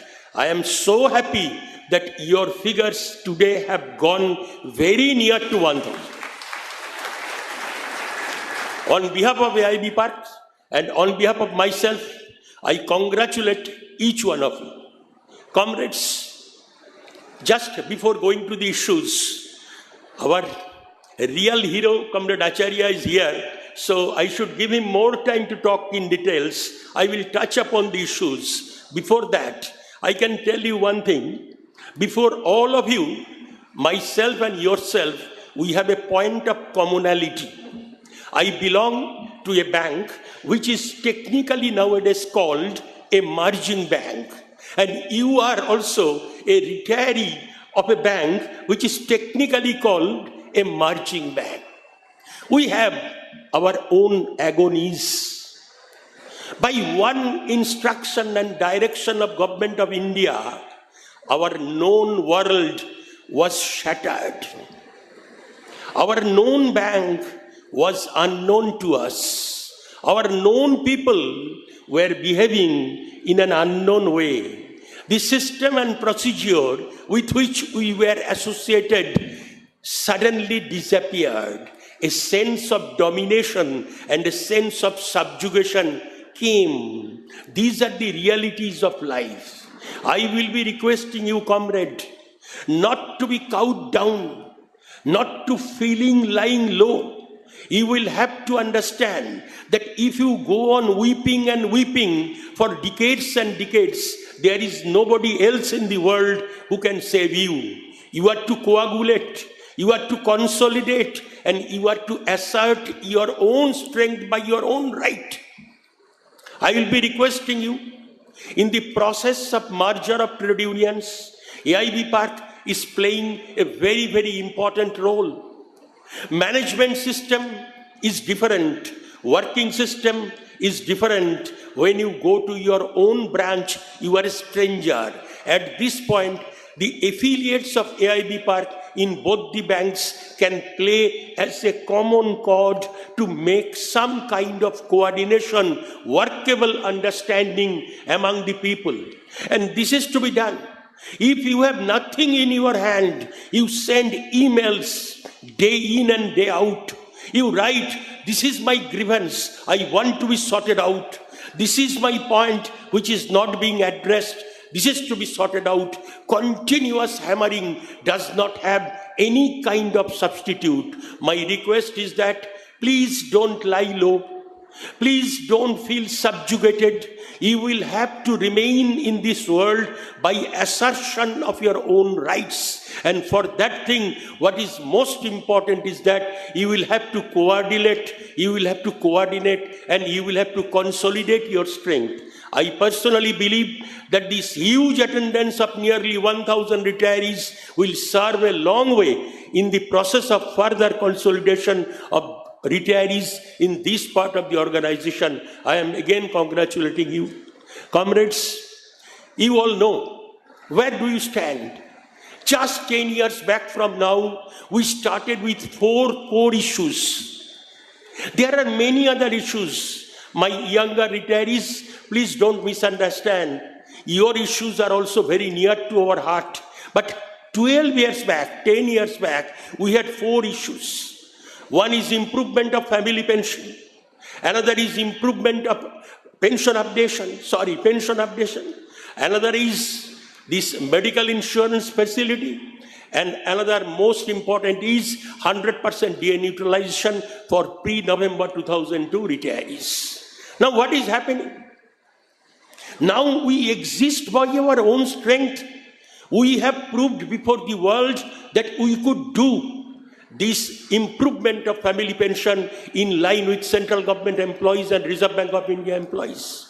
97,500 existing widow spouses, they got their family pension improved, and countless family pensioners in days to come will have the taste of liberty. I tell you, comrade, this has given us an added confidence. We will have to wage our own battle by the strength of ours. We are not critical of UFBU. We are friendly of UFBU. We are friendly of AIBOC. But definitely our sentiment is somewhat injured. I tell you, comrade, in pension regulation there is a clause known as 35.1, which is backed by Appendix A, which is amended up to 2003. This is strange. We are again and again telling that pension updation is not falling from the heaven. It is not growing from the earth. It is written in the pension regulation, which is a subsidiary legislation. But this is strange. When you go to IBA people, after talking for 1 hour, they say, is it? How is it? You are a conglomerate of professional bankers. You do not know what is written there. That means they are making pretensions. They are pretending not to know, but they know it very, very well that there is a clause named 35.1. When you go to the IAS officers, the brilliant most community till today in this country, who knows everything on the banking issue, when you ask them, what is 35.1? They will say you, this is applicable to the retirees of 1186 to 311287. When you show them the amendment passed in the year 2003, when Sri Atal Bihari Vajpayee had been the illustrious Prime Minister of this country, they say, is it? Please give us a copy. Is it not a pretension? They are all pretending to us. As regards UFBU and the constituents of UFBU, we have given them our papers again and again. We have talked to them again and again. We have given them the regulation. We have given them the amendment. We have given them everything. But our sentiment is injured. Up to this day, not a single letter has gone from United Forum of Bank Unions or from our dearest AIBOC asking implementation of Regulation 35.1. My point is clear. Government is making pretensions. That is their weakest point. IBA is making pretensions. That is their weakest point. UFBU is not making pretension, but they are making strategic silence. This is their pretension. That is why we have taken a decision. We shall fight this particular clause up to the end of the game. We shall be in the streets. There is a program before you.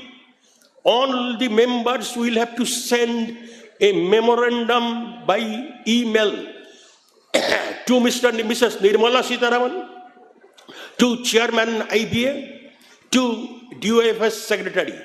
He will be happy to know that in the year December 2020, when we attempted this, 76,000 emails have gone. This time my request to you, comrade, the program is being opened from 1st of August to 15th of August. I believe more than 1 lakh memorandum will go this time. We are harping again and again and again. Many members are here who have retired in recent years. They are thinking that, what about our special allowance? Special allowance is not being computed for the purpose of superannuation. We are fighting this issue. We have included this issue in the memorandum. You know, there are issues of resigning officers. We have included it. There are issues of ex gratia. We have included it. It is a comprehensive memorandum. He will also be happy that we will be agitating in the form of demonstration in the month of August and September in the national capital Delhi and also in all the state capitals. I do not have any hesitation to tell that we shall not hesitate to explore any corner. We shall go to the judiciary. We have already gone. Our affiliate of IOB, Arise, they are spending money. AIB Park is spending money. And we tell you, comrade, if the opportunity is given to us to plead our case in a proper manner, we will not hesitate to employ the highest paid legal luminary of the country to argue our case in the Supreme Court. We shall not lag behind.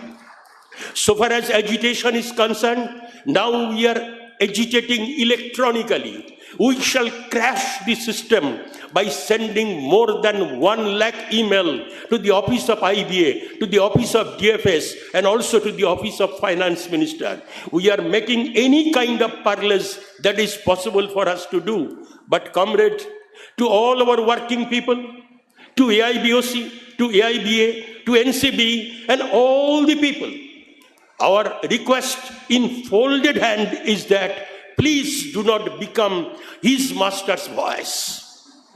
You have a voice, you have a background. All the people present over here, we have given our sweat and blood for the formation of AIBOC as a historical organization, not only in India, but also in the world. Such a mighty organization of supervisory cadre is nowhere seen. This has a legacy.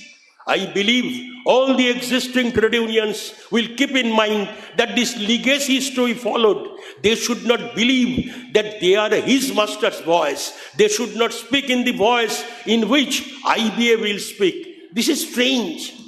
IBA is calling actuary, actuary, actuary, and these people are calling actuary and actuary. What is actuary? Do you not know what is the behind story of this actuary? If you just make a Google search right now, that what is the normal expectancy of life of an average Indian, it will come to 70 years and 19 days. But when the actuary is making the calculation, they are calculating it on the basis of 82 years and 6 months. Here is the trickery that is lying. And number 2 is that the earning of pension corpus is above 8%, but they are taking the earning on pension corpus as 6%. We are repeatedly asking AIBOC, we are repeatedly asking the constituents of UFBU, as a trade union, you are to fight. As a trade union, you are to contradict. You are to tell management why my age expectancy will be taken as 82 years. Is it a fact that every banker is living up to 82 years? Does it happen anywhere in the world? It doesn't happen. My corpus is giving till today a return of more than 8%, and you are taking it at 6%. A peculiar logic they are telling. They are telling certain actuarial companies have made certain kind of ground rules for them. I like to know whether the actuaries will run the country. Why this question of actuary is coming? Pension regulation has very clearly told that every year at the time of passing the balance sheet, every board of the bank will have to be assured by a government-approved actuarial company that the pension fund is adequate. In case it is not adequate, in that case PL account has been debited and a certification is to be given before all the members of the board so that the board members can sign the balance sheet. Theoretically, as on 31st March of 22, all the banks are having adequate corpus. I do not understand. Veteran trade union leaders who have done trade union for 10 years, 20 years and 30 years, why the basic teachings, the basic lessons of trade union are to be taught to them? They are to represent their clientele. They are to represent the community they belong to. I only want the serving brethren will have to come forward. In no country the retirees can succeed without solid support by the serving people. Our request to them is that please forget your role of playing his master's voice to IBA. You will have larger responsibility. You will have larger kind of accountability to your older colleagues. The older colleagues who are present over here, they have sacrificed their years to secure a better tomorrow for the posterity. Comrades, without going into details, I can only tell you that AIB Park this time has taken certain principled decisions. Whether we will gain or lose, I do not know, but we shall not make any kind of compromise with the principle. As regards medical insurance, we have taken a demand that entire premium will have to be subsidized by the banks. For the one reason, please do not take it that way. Don't think that we are crazy people. Our request is that chairman and executive director of every bank is getting reimbursement from the bank up to the last day of his life for himself and his spouse. Number one. All executives in State Bank of India, up to the level of chief general manager, they are getting reimbursement up to the last day of their life. So far as the serving employees are concerned, serving officers are concerned, they are getting full reimbursement as per terms of bipartite settlement. But why the only exception is the retirees? The government of India, in its direction in the year 2012, never told that the premium is to be borne by me. Government told IBA that a kind of policy is to be envisaged for the retirees, but it is IBA and their henchmen who have made a premium payable by us and which has increased 7 times in 7 years. So our demand is very clear. We want full subsidization of premium by respective banks. So far as pension updation, we have decided to fight in 3 fronts. Number 1 front is the judicial front. You know, the case is pending. It may come anytime on first week of August, but on that day, there is hardly any possibility to move on except what IBA says. Number 2 is, we are on the street.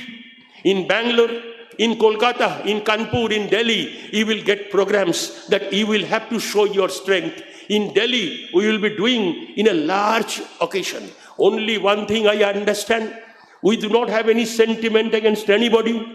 We do not have any grudge against anybody. We consider everybody as our friends. But my earnest appeal to the serving unions is that they will have to lend solid support to the movement of retirees. In case they do not do, we will have to fight our own case by ourselves. I only appeal to you that this large gathering gives me a dose of fresh oxygen. You know, Mangaluru is a place which is pure, environmentally pure. Oxygen is having better purity. And I am going back from this place with larger dose of oxygen by this huge assembly with the conviction that we shall win the game and we shall win the game. I convey my thanks and best of regards. Thank you. Thank you, sir, for the electrifying address and elucidating on the current situations post-mergers and the role of the pensioners to be more assertive in the coming days. Thank you very much, sir. We are indeed privileged to have with us here today the leader of leaders, Sri K.V. Acharya, who is the founder president of AIB Park and has been leading the retired officers movement at the national level. He is a commerce and a law graduate and a PG diploma holder in human rights and also a certified associate of the Indian Institute of Bankers. Sri Acharya has served as General Secretary of Indian Overseas Bank Officers Association from 1991 to 2005 until his superannuation. He was an officer director on the board of IOB. He has served as Joint General Secretary and Vice President of IBOC and was one of the signatories of the pension settlement along with Comrade R.N. Godbole and Comrade S.R. Sengupta in 1993. He was elected as President of All India Bank Pensioners and Retirees Confederation, AIB Park, in the year 2013. He was unanimously nominated as the joint convener of Coordination of Bank Pensioners and Retirees Organization, CBROA, along with Comrade Ramesh Babu, General Secretary of SBI Pensioners Association. Sir, we are all eager to listen to you, sir. Shri K.V. Acharya, President, AIB Part.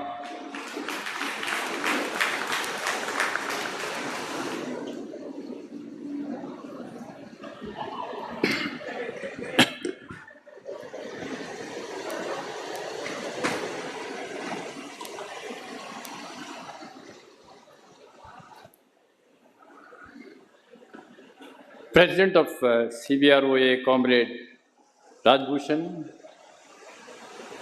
General Secretary, Comrade Prakash, Chairman of the Reception Committee, Shri Bhaskar Pai,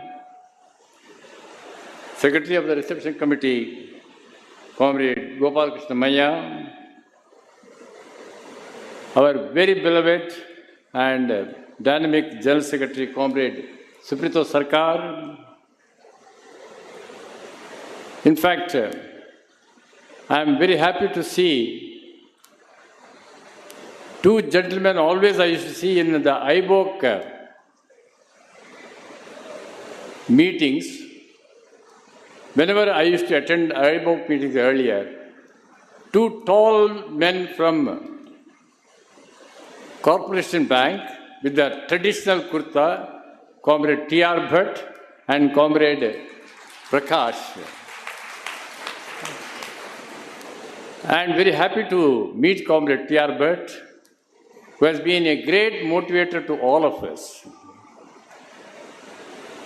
I am very happy also to see the persons who are responsible to start this great organization, CBROA, and today by honoring them, I feel that we have honored ourselves.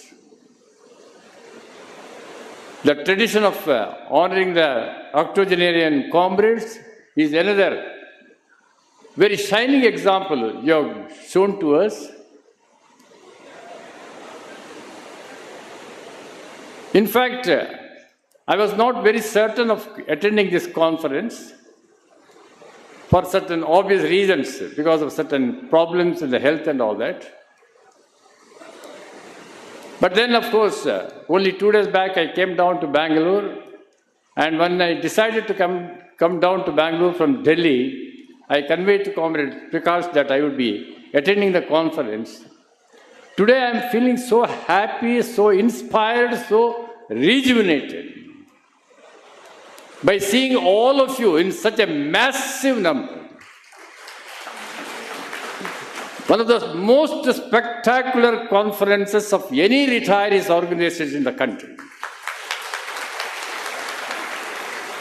I would have been a loser if I had not attended this conference. I am so happy that I am lucky to come down here and address all of you. And the Silver Jubilee year is celebrated in a golden way. Golden celebration of the Silver Jubilee year of your organization. You have been a role model, whether you are in IBOC or whether you are in the retirees movement. You have shown the way to all of us. Comrade Subrito Sarkar was telling some commonality between you and him, saying that in one stroke the government, without any proper thought, went ahead with the merger of the banks, and you are one of the targets. Corporation Bank as well as United Bank of India. I am from IOB, and we are also not far left behind. One of the banks is targeted for privatization. All of us are facing this kind of ordeal now. We do not know what is in store for the serving employees as well as for the retirees, with the mindless programs of the government. Anyway, comrades, one of the reasons why I also thought of coming down here is that when our own and your own General Secretary, Comrade Subrito Sarkar, is coming down to my place, that is Dakshina Kannada and Udupi, I should be there to welcome him. And that is one more reason I thought that I should be here. And I think kudos to you for having organized this program in such a wonderful way. That shows, because in fact, one of the, when we started exchanging views with some of the comrades before the starting of this conference, somebody asked me that, what is happening to updation? There is a lot of anxiety, a lot of agony, a lot of pain, a lot of anger and anguish in all of us as to why the things are not happening. I just saw the slogan, all for one, one for all. That is our broad-minded approach. We are for that. We are for the slogan, all for one, one for all. But sadly, the persons who have to decide about our issues, for them the slogan is different. All for us and none for you. Nothing for you. If you ask the government, who are our bosses, if you talk to the Indian Banks Association, and sadly even when you talk to the UOBU leaders, they want everything for them. The government pensioners, updation is given, irrespective of the fact whether the budget is deficit or whether the budget is surplus. Tell me, comrades, when did Indian government presented a budget with surplus? Indian government always used to submit the budget which is to be deficit. From a deficit budget, they are giving pension updation, pension revision to the government pensioners. And when we ask for updation, immediately the reason given to us is that, no, the banks are not doing fine, the banks are making losses, from where we shall give you? From where the government pensioners are getting the updation? Is it that the government is making surplus budgets? And even if the budget is, when it is submitted, the revenues of the government is from the taxes which you and I have paid. From the taxes which you have and I paid, government pensioner can get the updation, but the same bank people who have done everything for this nation, right from the nationalization day, we celebrated the nationalization only on 19th July again. There was a momentous decision in the year 1969 by the then Prime Minister, late Mrs. Indira Gandhi, to nationalize 14 banks. Later on, another 6 banks were nationalized. And the transformation that took place in the economic development of this country is something unheard of in the entire world. The way in which hardly 8,000 branches in 1969 of all the banks put together, today it is more than 165,000 branches. And in the nooks and corners of the country, in the hardship areas, in the border areas of the country, where the insurgency is at its height, in all those places, you can see a Jawan and you can also see a bank employee. Whether it is Kargil or whether it is Leh or whether it is Tawang, you can see the bank people. In as much as a Jawan is there, a bank employee is also there, a bank officer is also there. And the banks have contributed to the all-round economic development of this country. And today, if the country has progressed enormously, it is only because of the public sector banks. Today, the public sector character of the bank itself is in danger. And the people who have worked in the public sector banks, even the serving employees are not getting a very good deal as compared with the government employees. And retirees of the banks are getting the worst deal. And often the question is that what is that the banks are doing, and so much of loans have become NPS. Who is responsible for this NPS, comrades? The banks never the banks had made losses. Banks were made to make losses. In 1992, in the name of new economic policies, by introducing the new accounting norms, you made all the banks to show losses. Almost all the banks showed the losses in 1992. At that time also, the merger talks were going on. Some of the banks, weak banks and all that, they were telling that we should merge these banks because the banks are making losses. The banks were made to make losses at the time because of the new accounting norms, which is not suited to a developing country like India. Well, we overcame that crisis. Again, the banks started making profits. All the banks gave the dividends to the government.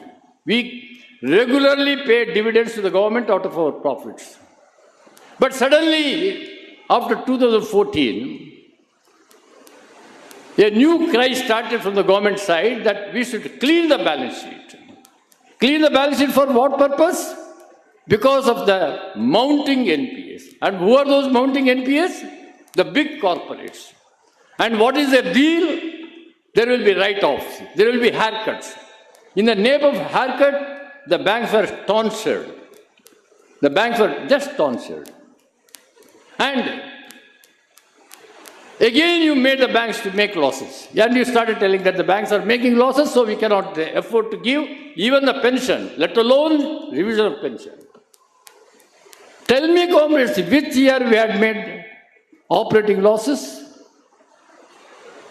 Even when we are making provisions for the NPS, huge provisions for NPS, for these big corporate loans, and the loans were given because of political pressure, and the government itself says that those loans were telephone sanctions, and all those big defaulters were allowed to fly away from the country, and the burden comes on the banks. Even after making provisions for no fault of ours, still we made huge operating profits. Banks after banks were making operating profits even in this crisis situation. And the real efficiency of a bank staff is judged not by the profit, it is judged by the operating profit. There is no way to measure what a government employee does. But there is a yardstick what a bank employee does. The bank employee's efficiency is decided by the operating profit the bank makes. And never the banks had made operating losses. Then why you are denying the updation to us? And that too, when you make a solemn assurance,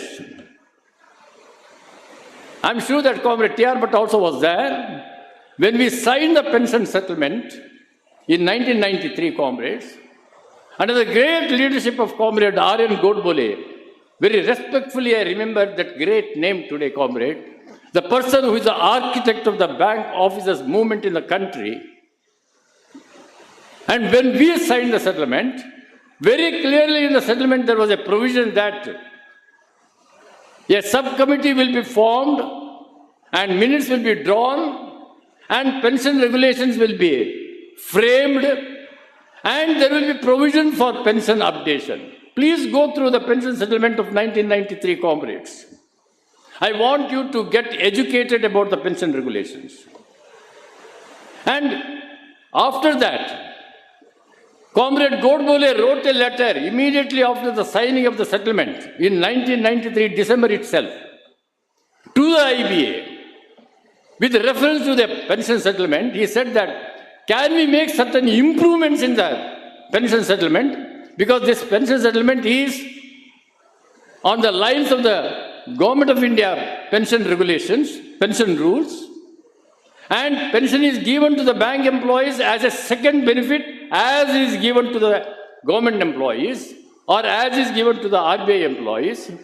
Since it is only a second benefit, our original demand was pension as a third benefit. We wanted pension to come as a third benefit. IBA told, no, we cannot give you third benefit. We can only consider what is available to the central government employees or the government pensioners, that only we can give. So we will give you pension as second benefit. We agreed, okay, at least you start giving the pension. And you gave the pension as second benefit. He wanted certain improvements. He wanted whether the people who have put in 10 years of service, whether they also can be given pension. Or those who have worked in different banks, whether their total services can be taken into account for the purpose of calculating the eligibility for pension. Pat comes a reply from the IBA that no, we cannot do any further improvements. What is the reason? They said that your pension rules, your pension settlement is on the lines of Government of India pension rules and RBI pension rules. Please go through your pension regulations, comrades, and pension settlement. Very categorically, the IBA writes to Comrade Goldway that we cannot make any further improvements. What is available to central government employees, we will give to you. What is not given to central government employees, we will not give you. Fair enough, okay, agreed in that case. They started introducing one by one what is unfavorable to us, saying that the same thing is not available to the government employees, government pensioners. What is that? We were getting, when we are in service, every quarterly we were getting the DA. We are getting our DA every quarterly. Whatever rise is that will be given half yearly. Why it is so? Because in central government, the central government pensioners, they get their DA increase only half yearly. So they said that because central government people are getting half yearly, you will also get it half yearly only. Pension for future good conduct.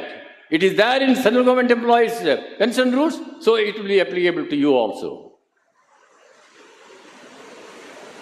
Disciplinary proceedings. After your retirement,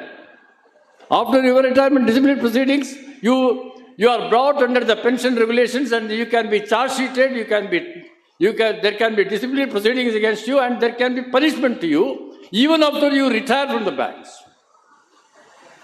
No bank retiree can retire peacefully nowadays, comrades, because he doesn't know at what point of time the CBI or the disciplinary proceedings will knock their doors.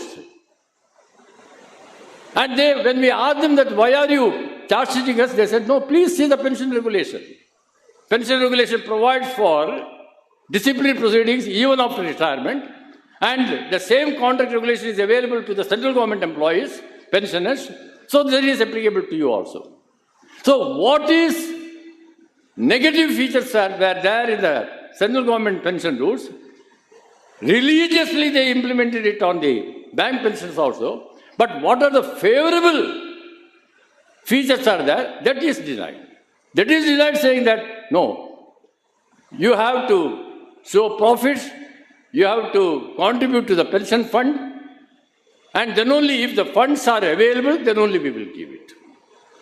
Why this kind of stepmotherly treatment to us, comrades? When you categorically, in black and white, you commit to us by way of settlement and by way of regulations. For us, so far as the pensioners are concerned, we have to see both the things. Pension settlement on the one hand, and the pension regulation becomes a statutory obligation for the banks after the regulations are framed.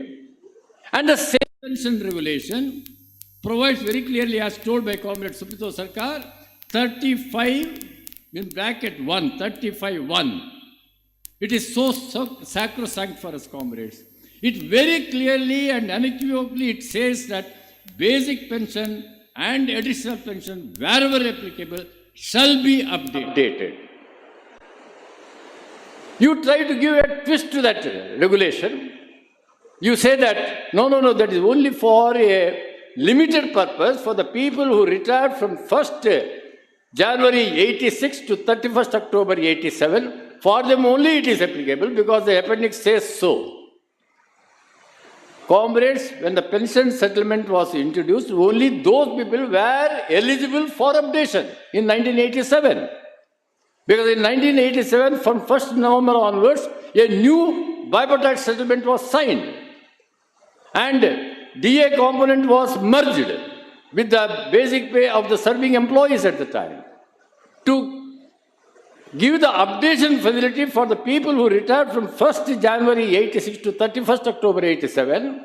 600 points DA merger was added and their pension was updated. That's why that original regulation said that for the people between 1st January 86 to 31st October 87.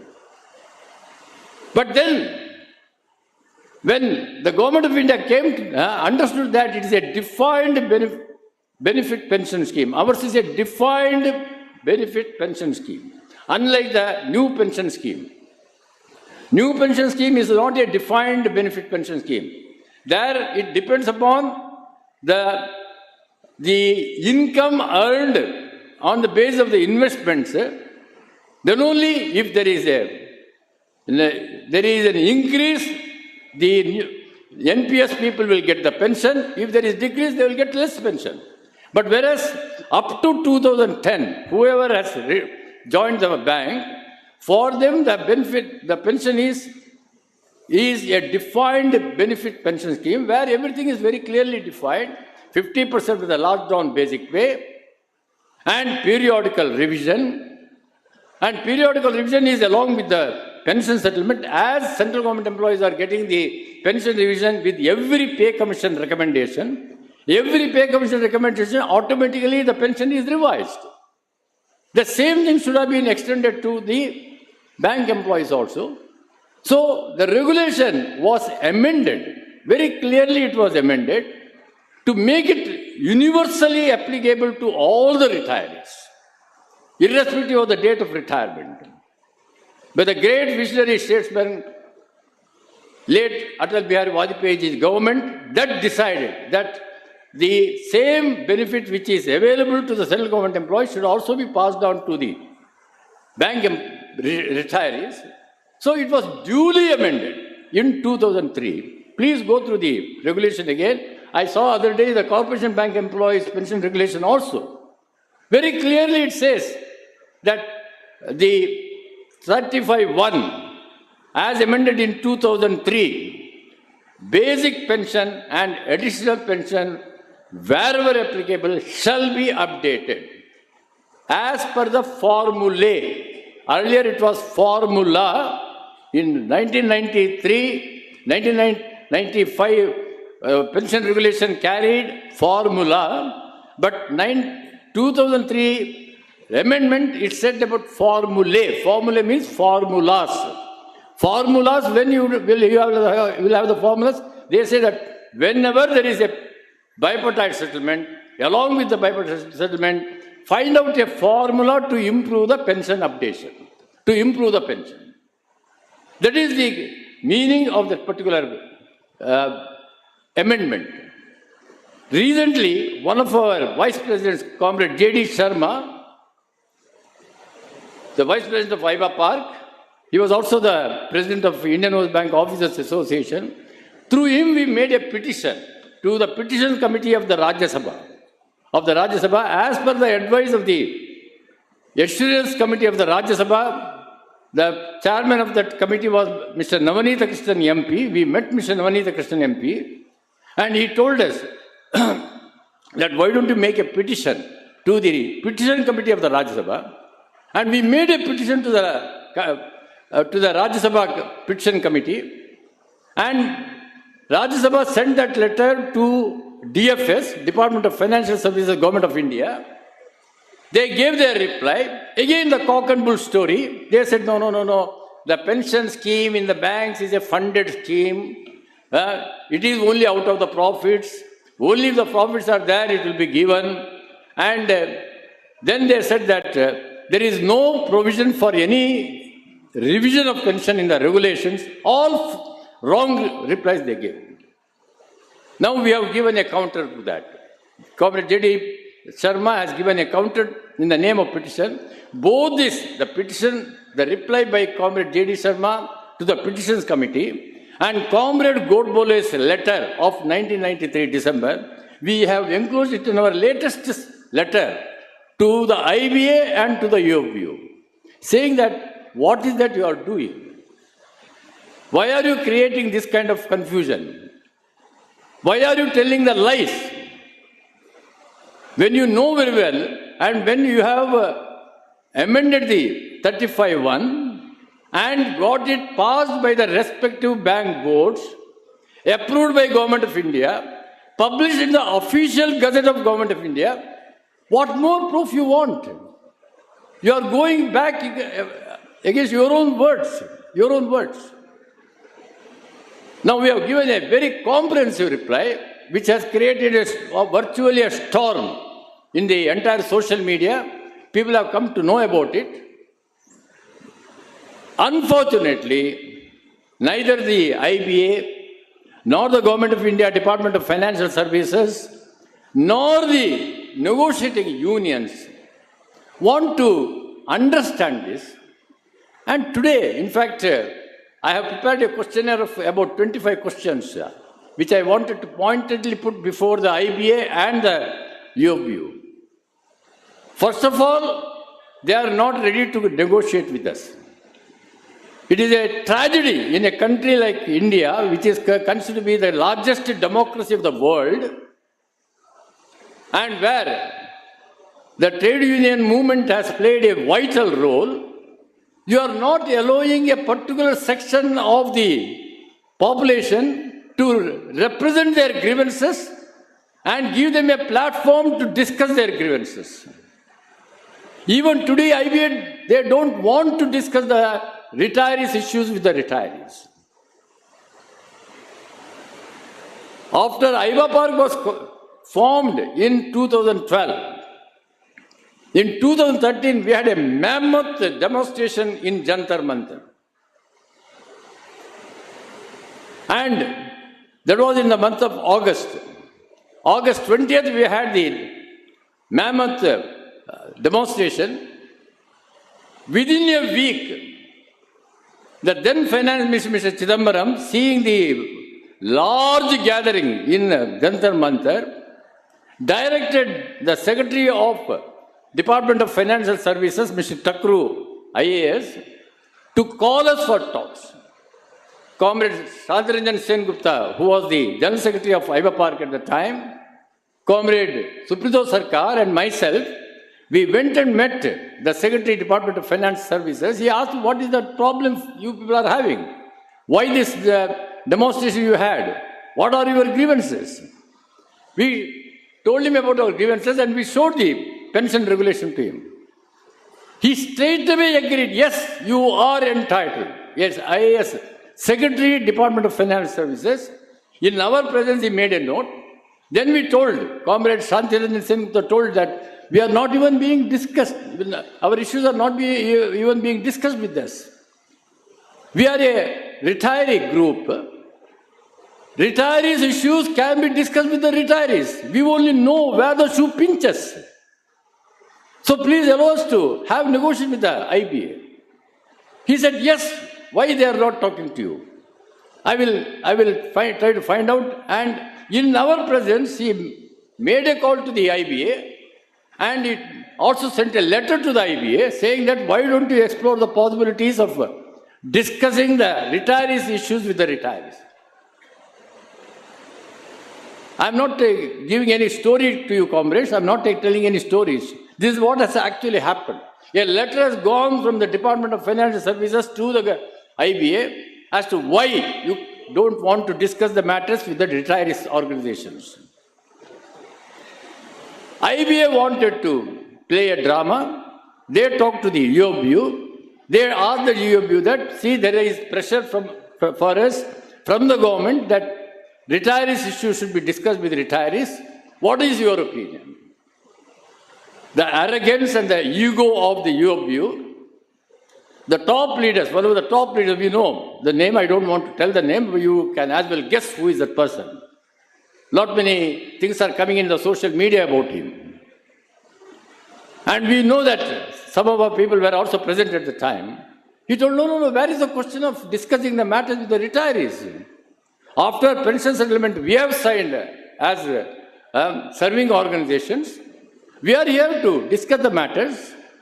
And amongst us, some of us are retirees also, because those people, they have continued as leaders of the organization even after retirement. They want to cling to that post. They want to cling to that post. Even today they are continuing, though they have retired 15 years back, as leaders of the serving employees. Anyway, that is their botheration. The serving employees, they should wake up and they should decide whether the retired people can really take up their case properly. But they said that we are also representing, we are representing the serving employees as well as the retirees. So you don't have to discuss with the retirees organization. And with whom you will discuss? There are so many retirees organizations, mushroom type of organizations, with whom you will discuss. We told the government, we told the IBA also, that where are the mushroom type of retirees organizations? The All India retirees organizations are very few, less than the UOBU constituents. If UOBU constituents are 9 unions, and along with that, there is another Shiv Sena block is also there, separately. And they have created one more block nowadays to divide the officers' movement, We told them that we are much less than them. There may be, of course, one AIBRF is there, which was formed in 1996. There was one RNBOC, who are now in coordination with us. There is one AIRBA is there. They are also in coordination with us. Then there is another, the largest pensioners group, State Bank of India Pensions Association. They are also with us as CBPRO. Ramesh Babu is the joint convener representing the State Bank of India. Public sector banks, I am representing as the joint convener. And IBA Park, and we are affiliate-based organizations. We are not individual members organizations. We are affiliate. Each, whether it is AIBRF or whether it is IBA Park, we have our own affiliates in every bank. So if you count, hardly it comes to 6 All India affiliate-based organizations. Can't you call these 6 organizations and discuss the matters with them? You don't want to do it. And you want us to come through the unions. Unions have got their own agenda. First, of course, they are right, because they have to improve the service conditions of their own members. Do we agree? But then why? Why take up our issues? If we are going to be a burden to you, if you are an unwanted baggage, drop us. We will discuss the matter. We will explain to them very clearly what is pension regulation, what pension regulation speaks about. Whereas you have the audacity to write a letter to the finance minister. As one of the, virtually is behaving as the spokespersons of the UFBU. He writes a letter, not now, about 4 years back, when Mr. Jaitley was the finance minister, saying that please give pension revision to retirees also, though there is no provision for pension revision. So ignorant about the regulation. And today also they are telling that we want a proper provision in the pension regulation. What is that you want? If you are not able to understand simple English, which says very clearly that basic pension and additional pension, wherever applicable, shall be updated as per the formulae, shall be updated. It is not even will be updated, shall be updated. In the amendment it carries like that, which is officially published in the Gazette. Still you want to explore the possibility of finding a new provision? What is our right already? What is a settled issue already? What is already implemented? It was implemented for the people who retired between 1st January 86 to 31st October 87. So it is already implemented. And then you stopped implementing. Afterwards you stopped implementing. What we are asking is that implement pension regulation 35(1), which speaks about updation. That's all. Nothing less, nothing more than that. There is no confusion in our mind. In fact, comrades, if they are sincere to our issues, when they go to IBA, if they don't want us to come and discuss, but they want to discuss themselves, okay, even then we are ready, you discuss. But don't harm us. Don't harm us. Don't go and discuss with us that how to bring a provision now when there is already a provision. Rather, you should have asked the IBA, what happened to your report, internal committee report? You constituted an internal committee to look into the updation. There was a time, comrades, in 2015, please go through the bipartite settlement of 2015 signed. In the record note, they very clearly, both the parties, the UOBU and IBA, decided that updation is not possible. From that not possible, we made them to now come to the terms that yes, updation is an issue, it should be discussed and decided. That is, the credit goes to IBA Park and IBA Park alone, comrades. Some other organization is today telling that pension updation is the mother of all their bank retirees issues, and for the last 10 years we have been agitating on that. In the way, indirectly they are admitting that the pension updation issue became a very big issue after the formation of IBA Park. Comrade Subrata Sarkar told you that we are completing 10 years of our existence as a retirees organization, and after IBA Park was formed, the issues got focused. We told about updation, we talked about 100% utilization, we talked about medical insurance, we are talking about special allowance being reckoned for the purpose of pension calculation. And from in the record note saying that pension updation is not possible, now they have started talking, yes, pension updation is an issue. No less than the finance minister has started talking about us. There was a time when nobody was talking about us. Nobody was talking about us. Today, the kind of the momentum that we have created, no less than the finance minister came on the media, and not only that, she addressed the annual general body meeting of the IBA and told them that please take care of the interest of the ex-employees and treat them as your own family members, as the ex-servicemen are treated by the government.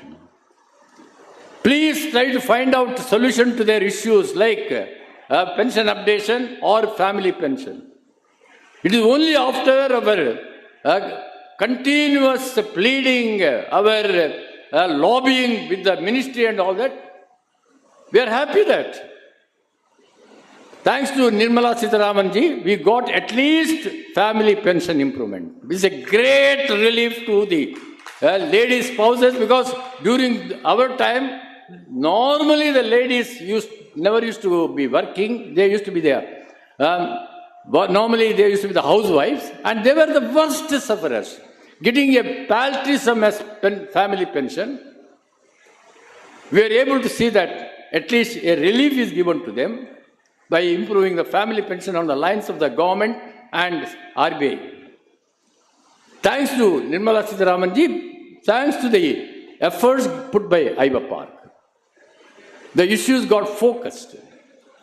And because of her insistence, IBA woke up and decided to form a committee, internal committee, to look into the updation issue.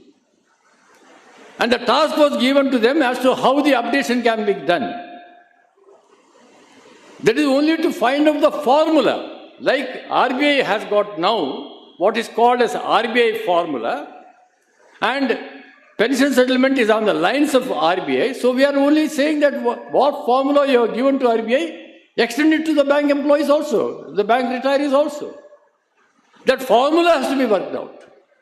So an internal committee was formed, and Mr. Mallikarjun Rao was made the chairman of that, head of that committee by the IBA.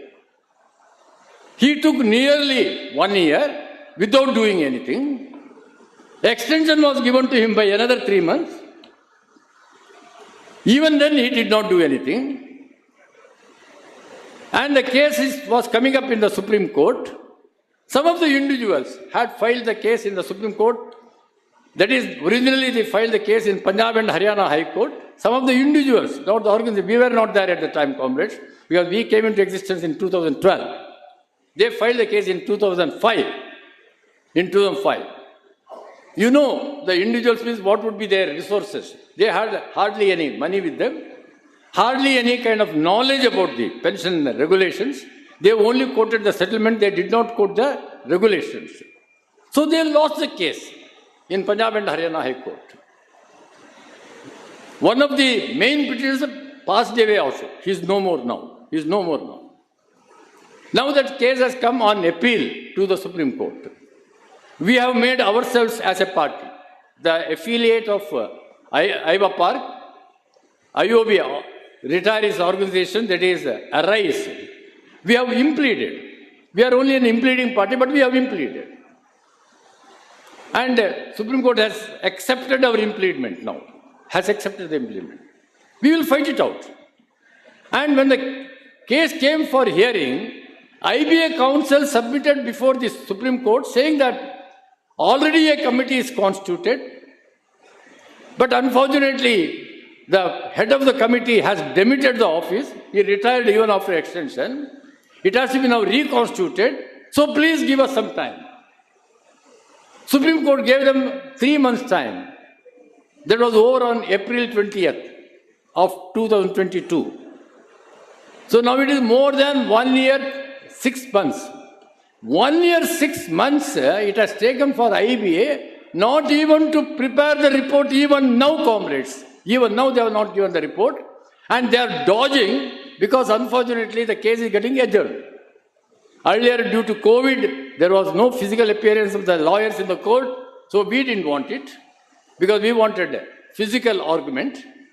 And when the court resumed, the court ordered for the submission of the report, and they told that within 3 months you submit a report, and if you are not able to submit the report, at least submit an interim report. Now, neither the final report nor the interim report has been submitted by the IBA so far. And how they are escaping? Fortunately or unfortunately for them, unfortunately for us, the case is getting adjourned. Again, it is coming on 5th, but we are not very confident. The UOB should have asked the IBA what happened to your report. Please show us the report. If you show the report, at least we will study the report and we will see whether you are telling the truth or whether you are telling lies. You are not ready to give the report to us. You want to defy even the Supreme Court, comrades, in your own way, by paying heavy money to the senior lawyers. IBA is ready to spend lakhs of rupees by engaging the most prized lawyers. From where the money comes? Because every bank gives the money to the IBA. You and I, we struggle for profit. We try to recover the NPS, undergoing all the pressures and pains. And out of whatever, even when the banks are not making profit, there used to be a regular contribution by the banks to the IBA. Using our money, paying to their lawyer, you try to hit us. And those individuals cannot spend that money. That's why now Iva Park and ARISE, we have taken a decision. Luckily, I think some money we have collected. You have given the money. And this money has to be used for you. Like pension fund has to be used for your pension, the subscription you have given also should be used for you. And there cannot be a bigger cause than getting updation for the pensioners. So we have decided that even if it comes a very amount, we will try to find out not only a very highly prized lawyer, but highly intelligent lawyer who has got empathy for us and sympathy for our cause. We will engage him as and when the case comes up. I am very confident, comrades, that we have to win this case. It is a life and death question for us. Life and death question for us, and we will go to any extent. Meanwhile, of course, one bitter experience we have, that is 100% DA. We were very confident that 100% DA, the case would be won in the Supreme Court. There again, unfortunately, individuals went to the court. Individuals. They could not argue the case properly.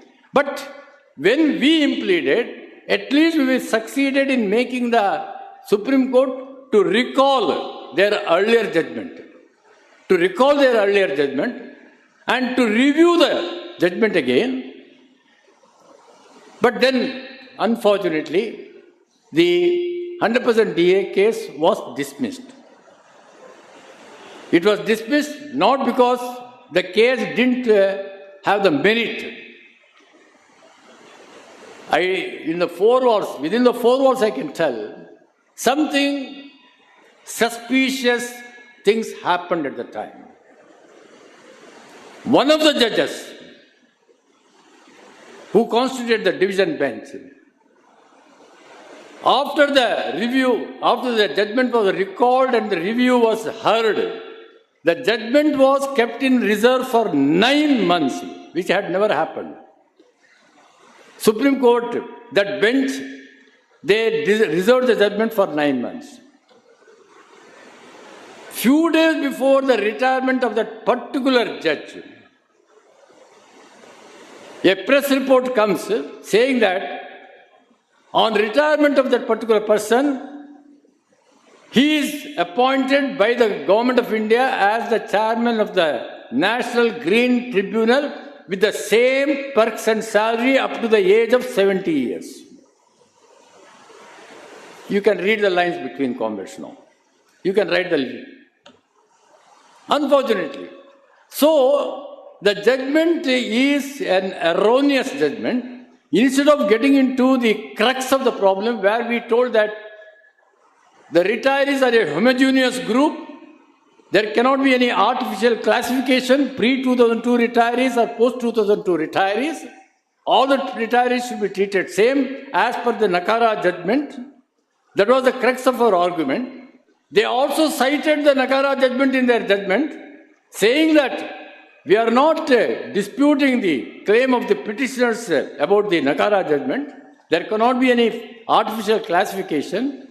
Cost is not an issue. That also they said. Cost is not an issue because pension is a deferred wage. It has to be paid.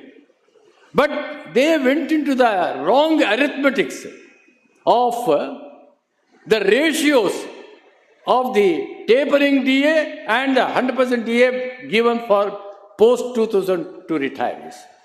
And in their own wisdom, they said, no. The ratios, if you really work out in a phased manner, pre-2002 retirees also will be brought at the same level of the post-2002 retirees.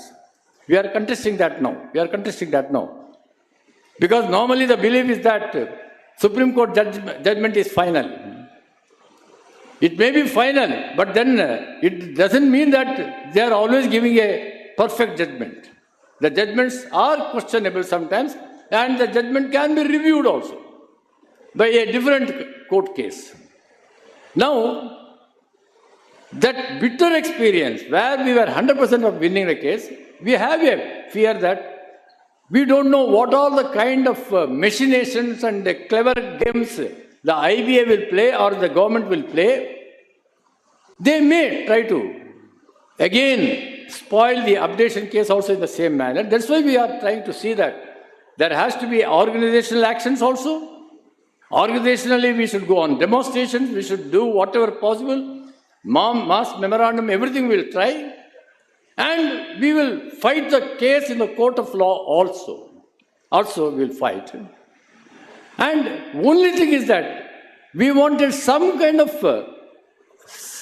support from the serving organizations, as is given in RBI by the serving organizations to the retirees. We wanted some support. Here, unfortunately, they are instead of supporting us, they are spoiling the case. They are also joining the IBA. And now what we understand that IBA suddenly woke up and they started, in the name of discussing the residual issues of the unions, they have taken pension updation as the second item in the agenda. And probably they will tell the court, no, the matter is under negotiation, so please don't interfere. And Supreme Court may find it convenient to them not to give the judgment. We do not know. This is a very peculiar situation created by the UOBU and IBA. Both of them have a nexus now, unfortunately. Instead of what should have been the demand of the unions and the serving unions and associations is that they should have asked that implement 35(1) regulation. Instead of showing doubts about 35(1) regulation, they should have asked for implementation. Instead of asking for implementation, now they are telling that no, we are negotiating. Both unions are also telling we are negotiating, and they are also telling we are negotiating. And I am very certain, comrades, they will spoil. They will try to spoil it. They have spoiled the bipartite itself. The special allowance component not being taken for the purpose of calculation of pension itself is a grievous injury to the people who have retired after 2012. Now that also has to be certified by us. They say that no, as per the bipartite settlement, 8th bipartite settlement, 100% DA is not applicable for pre-2002 retirees because it is covering only post-2002 retirees. We challenged them, we told them that please show the bipartite settlement. I have signed that settlement, comrades, as one comrade TR Bhatt has signed the comrades. Please go through the settlement of 2002 signed in 2005. The settlement never said that it will not be given to pre-2002 retirees. It only said that DA formula is changed from 1st February 2005. It only said. We are ready to challenge before anybody. It never said. It is a separate communication by the IBA as an afterthought with the consent of the top UOBU leaders at the time. Because we had an argument with one of the UOBU leaders. He arrogantly told me and our delegation that yes, we agreed later on. And not as a settlement, no settlement. A separate communication, suo motu from the IBA to the banks, saying that don't extend this 100% DA to pre-2002 retirees, stabbing the retirees from the back. These are all very unfortunate because I am only now trying to see that where the legacy of Comrade Godbole has gone. Such a high standard legacy. We are all groomed by him. We know how the issues can be argued, but for that letter of Godbole is now again a very strong proof for us to the IBA and to the government, saying that you have committed in writing to Comrade Godbole, saying that no improvements can be done. Whatever is given to government employees only can be given to the bank employees. Then give. If you are giving pension revision to them, give to us also. Plus the 35(1) regulation. Number of issues, comrades, confused. In the name of trying to help us, they will say that retirees' issues are dear to us. But it is becoming very dear to us, but at the same time, a sort of a very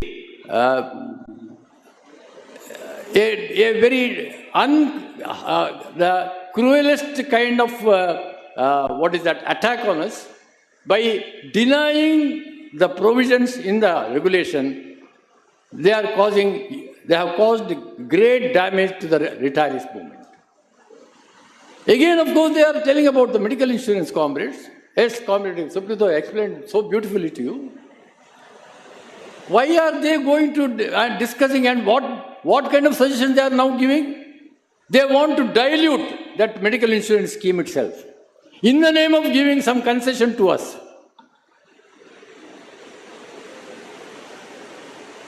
When you agreed for medical insurance, as per the directions of the government, did the government tell you that from the retirees who collect the premium? Please go through the letter, comrades, of February 2012 from the Department of Financial Services to the IBA. It only said devise a medical insurance scheme both for serving employees and retirees. It never said that collect premium from the retirees. Whereas unions, while agreeing, they said that for the serving employees, it will be borne by the bank, but for the retired employees, let them bear themselves. And now they are making some kind of drama, saying that, no, we will try to see that some subsidy is given to you, and we will try to little rationalize. In the name of rationalization, there are dilution of medical insurance scheme. They say that instead of 4 lakhs, you can give some amount as insurance, medical insurance free of premium for the retirees. Why? When for serving employees 4 lakh is there, for us also let it be 4 lakhs. Why the bed charges should be reduced from 5,000 to less for the retired employees? Rather, retired employees require more medical attention than the serving employees. And in retired employees, you have to take care of only the retiree and his spouse, whereas in the serving employees, you have to take care of the serving employee, his family and his parents, dependent parents. Here, just for 2 persons, you want to dilute the medical insurance scheme? For whom you are negotiating? It serves the purpose of the IBA, it serves the purpose of the UOBU. For UOBU, it has become a matter of arrogance and egoism, saying that who are you to come and discuss your issues? We are there to discuss the issues with us. A time has come, comrades. We have made a very clear demand with the IBA. It may not be immediately agreed, I know that. It will be a long struggle, comrades. Only thing that our age is catching, we are in a hurry. When you are in service, maybe for pension you struggled for 10 years, you got the pension settlement. For getting second option for pension, again you struggled for 15 years and you got it in 2010, 1995 to 2010. It took 15 years for getting the second option. But we could have waited because at the time the age was in our advantage. Today, many of the people are already 80 crossed. They are lucky to have crossed the 80, comrades. They say the life expectancy is 82 years. In the present situation, the kind of pressure and the kind of anxiety you are causing to the bank employees and officers, their lifespan is much less than the ordinary other citizen of the country. If a person survives before, say, 80, survives after 80, it is a great tribute to him. Very few persons cross 80. And you want to say that 82 years is the lifespan? And you want to increase the actuarial estimation? So, all kind of illogical things are happening. Anyway, we are here to expose those kind of illogical things. At the same time, we will not lose sight of the issues, comrades. I think we have been having with all these kind of, yes, sometimes it becomes a very, very agonizing experience for us to get an appointment with the ministry people, to get an appointment with the IBA officials. They will say that, no, we are ready to meet you, but unofficially. Don't put it on record that you have met us. Don't tell anybody that you have met us and you have discussed the issue with us. This kind of, but still we are doing it because sometimes for the larger good, if you have to kneel, we will kneel. We have to bend down, we will bend. But don't make us to crawl. That's all our request. A time has come, comrades, that we have to tell that enough is enough now. We don't have to beg anybody, comrades, at this age and stage of our life that give us something. We are begging. We don't want to do that. We have to have a self-respect. All those IBA means it is nothing but an association of the chairmen of the bank. They want everything for them. They are getting updation as per because once they become chairman of the bank or executive director of the bank, they come under the pay commission recommendation. So for them the updation is that. For them, full medical benefit is there. For serving employees also full medical reimbursement is there. That's why I said, all for us, for them, they want everything. They want free medical benefit for them, they want updation, but for other people, nothing will be given. And who are the persons causing this damage to us? Our own people who are, after all, the persons who are in IBA, comrades, the former executives of the banks.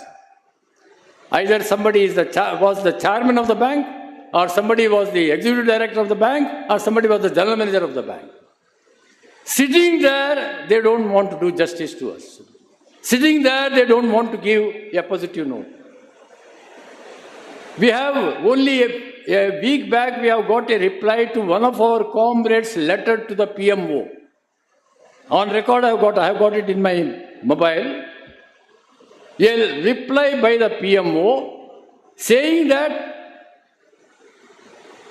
there is a proposal to give 100% DA to the pre-2002 retirees. However, we have sent a communication to the IBA to re-examine the issue in the light of the Supreme Court judgment.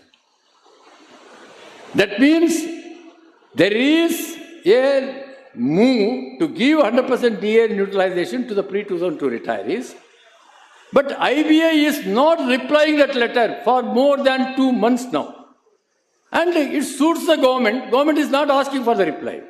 When we go and ask them, they say, हमने भी letter भेजा है. हमने IBA को letter भेजा है, उनका response नहीं आया है. And जानबूझ के they are not giving the reply. And now they are talking about the ex gratia payment. Ex gratia payment for the pre-86 people. How many are there, comrades, in the entire banking industry? Not even 1,000. That do only spouses. Pre-86 means a person should have been more than 96-year-old. 96-year-old who is living, surviving, comrades now. For them, IBA and the unions are telling, no, we are very sympathetic, we are very considerate, but we want to see the cost implications. Cost implication for those 1,000 people who are already, they are not in existence. They have gone to the other world already. Their spouses are surviving, maybe less than 1,000. They are also above 85 years of age or 90 years of age. For them, you want to do cost calculation, which doesn't come under the pension regulation. Is an ex gratia payment. Ex gratia payment is out of the regulation. It is an ad hoc decision by the government. You have to only tell the government that we want to give some extra relief to the old lady spouses of the deceased employees who died, who could not survive. If at all somebody is surviving, he must be more than 96 years age. You can count the days. Is it that you want everybody to die and then only you will decide to make it a zero implication? Well, comrades, why I am telling you, what is the answer? These are all the problems. The answer lies in you, the way in which you are thronged today. This is the proof of the determination of the members. All of you I can see in smiles, comrades, today. A smiling faces. Whenever you feel more happy by meeting the people than getting the things. And these smiles, even without getting anything, even without getting these smiles in you, and the kind of support that you are demonstrating by coming here in such large numbers, out of 2,600 membership, if more than 1,000 people have to come for this conference, that means I think it is a historic conference. I think it would not have happened anywhere, comrades. You have made it. And this kind of encouragement that you give, this kind of resolve in you will make us to fight till the end. We always used to say, we will fight till we succeed, we will fight. Probably here the slogan may have to be slightly changed. We will fight till we die.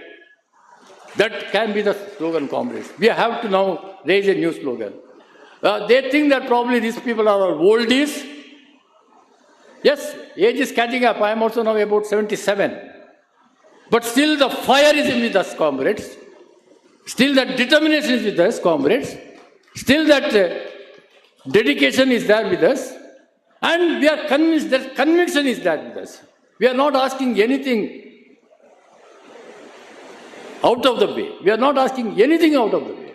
What we are entitled, the legal entitlement, only we are asking. And this conference, I am sure that not only, as rightly told by Comrade Suprito, more oxygen to us. In the Corona period, everybody was struggling for oxygen. The pandemic has really created devastation. And another pandemic, the kind of the merger mania of the government, everything. What is normal, they want to make it abnormal. That is the tragedy today. But then, of course, we as the soldiers of this movement, I think we will fight it out. I always used to end my speech, comrades, by telling that we are here to struggle, and struggles that will always demand some sacrifices. Yes, our health will be, even at the cost of the health, we will struggle. But struggles and sacrifices will ultimately lead us to success and successes and successes alone, comrades. That is our goal, and we will reach that goal. Thank you, comrades. Thank you very much for this wonderful conference. All the best to you. Thank you so much. Thank you, Sri K.V. Acharya sir, for showering upon accolades and praises on the conduct of today's function. We are indeed grateful for touching upon and updating on the burning issue of a pensioner, that is the pension updation, and also the stepmotherly treatment meted out on revision of pension. The role of IBPARC in revision of the family pension has been commendable, and finally emphasizing upon the role of the retirees to fight it out till the end. Thank you, sir.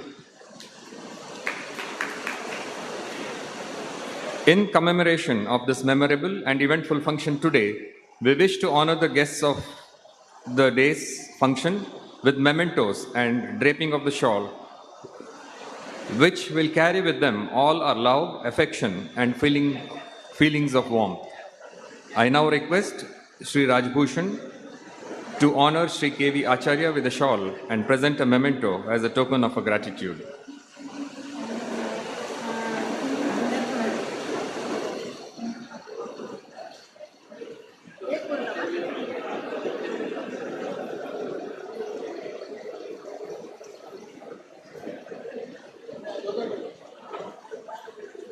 I request Shri D.N. Prakash to honor Shri Suprita Sarkar with a shawl and present a memento as a token of her love and affection.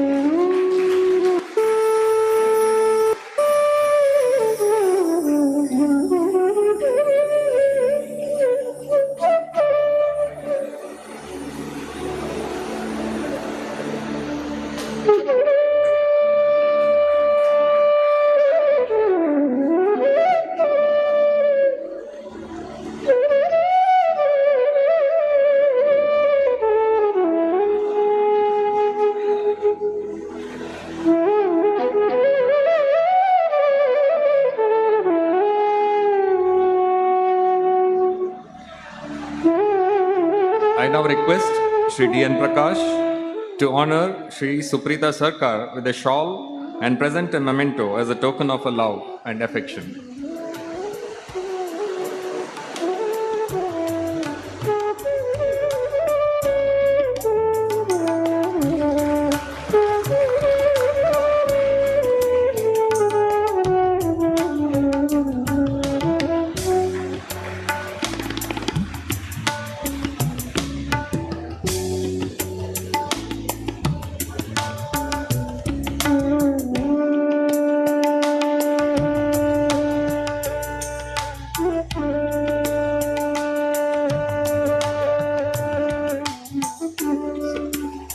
Thank you very much, sir, for accepting our honors. I now request the captain of the ship, the president of CBROA, Shri H. Rajabhushan, to deliver the presidential address.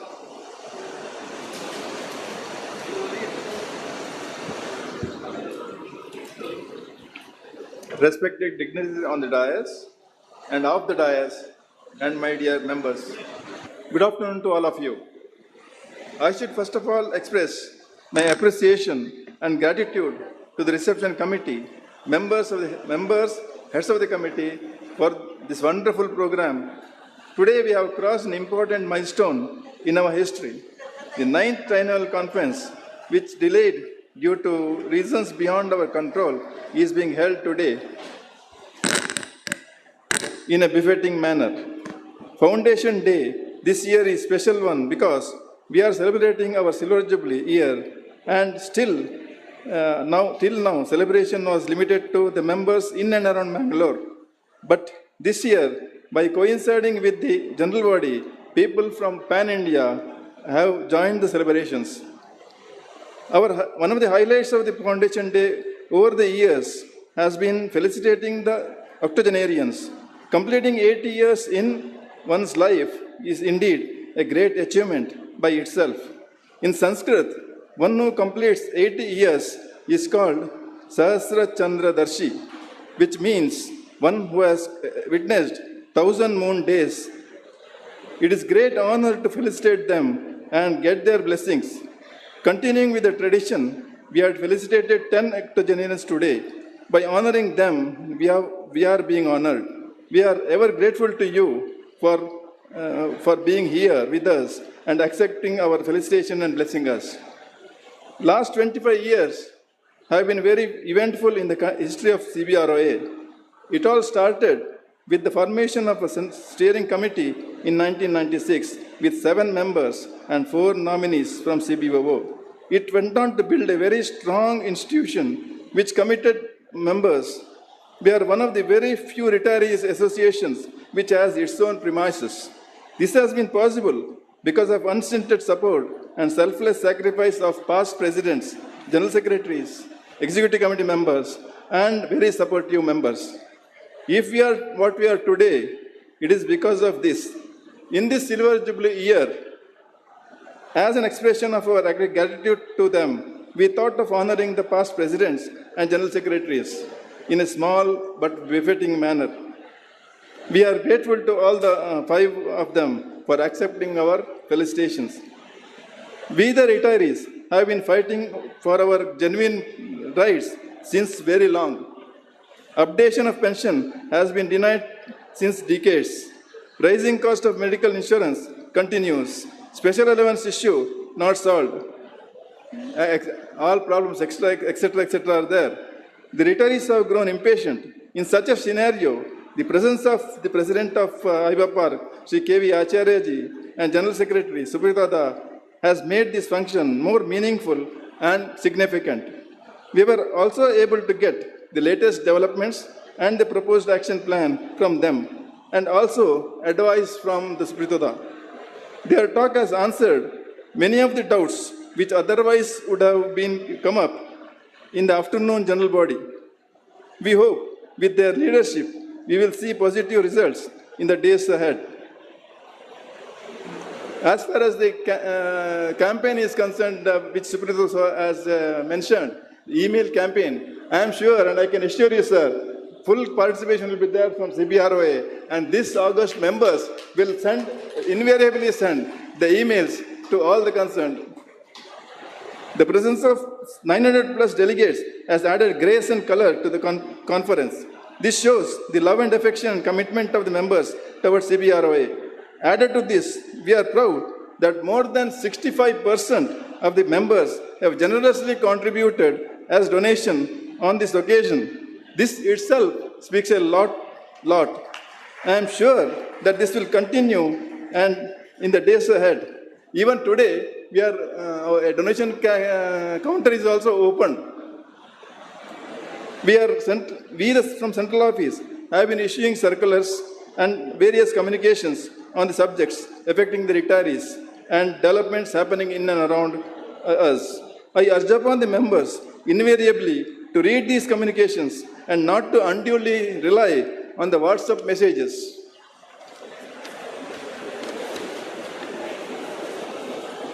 May God bless all of us with health and wealth, happiness. Thank you very much. Thank you, Sri Rajabhushan ji. May I request all the delegates to be seated for a few moments? Kindly be seated patiently. We just have a few moments in the program left. Kindly be seated. Then we can all part for lunch. I have a few announcements before I propose Sri Gopal Krishna Maya, Secretary of the Reception Committee, to propose the vote of thanks. There are a few important announcements. Kindly pay attention to this, please. Delegates who have not yet registered, kindly register during the lunch hour between 1 and 2 p.m. There are quite a few delegates who have taken the token for silver coins. If you have not taken that, kindly collect that between 1 and 2 p.m. during the lunch hour. And all the delegates should quickly finish their lunch between 1 and 2 and assemble at the hall at 2 p.m. sharp. So kindly be here at the hall at 2 p.m. And there's a humble request to all of them. We all know that all are seniors, but then please make way for people who actually cannot move around so quickly. Please make way for them to initially have lunch for them, and then please offer them seats also to be seated. It's a very humble request to all of you.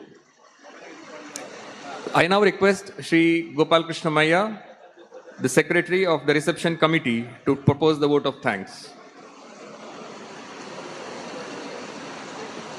Kindly be seated patiently. It's just a few moments.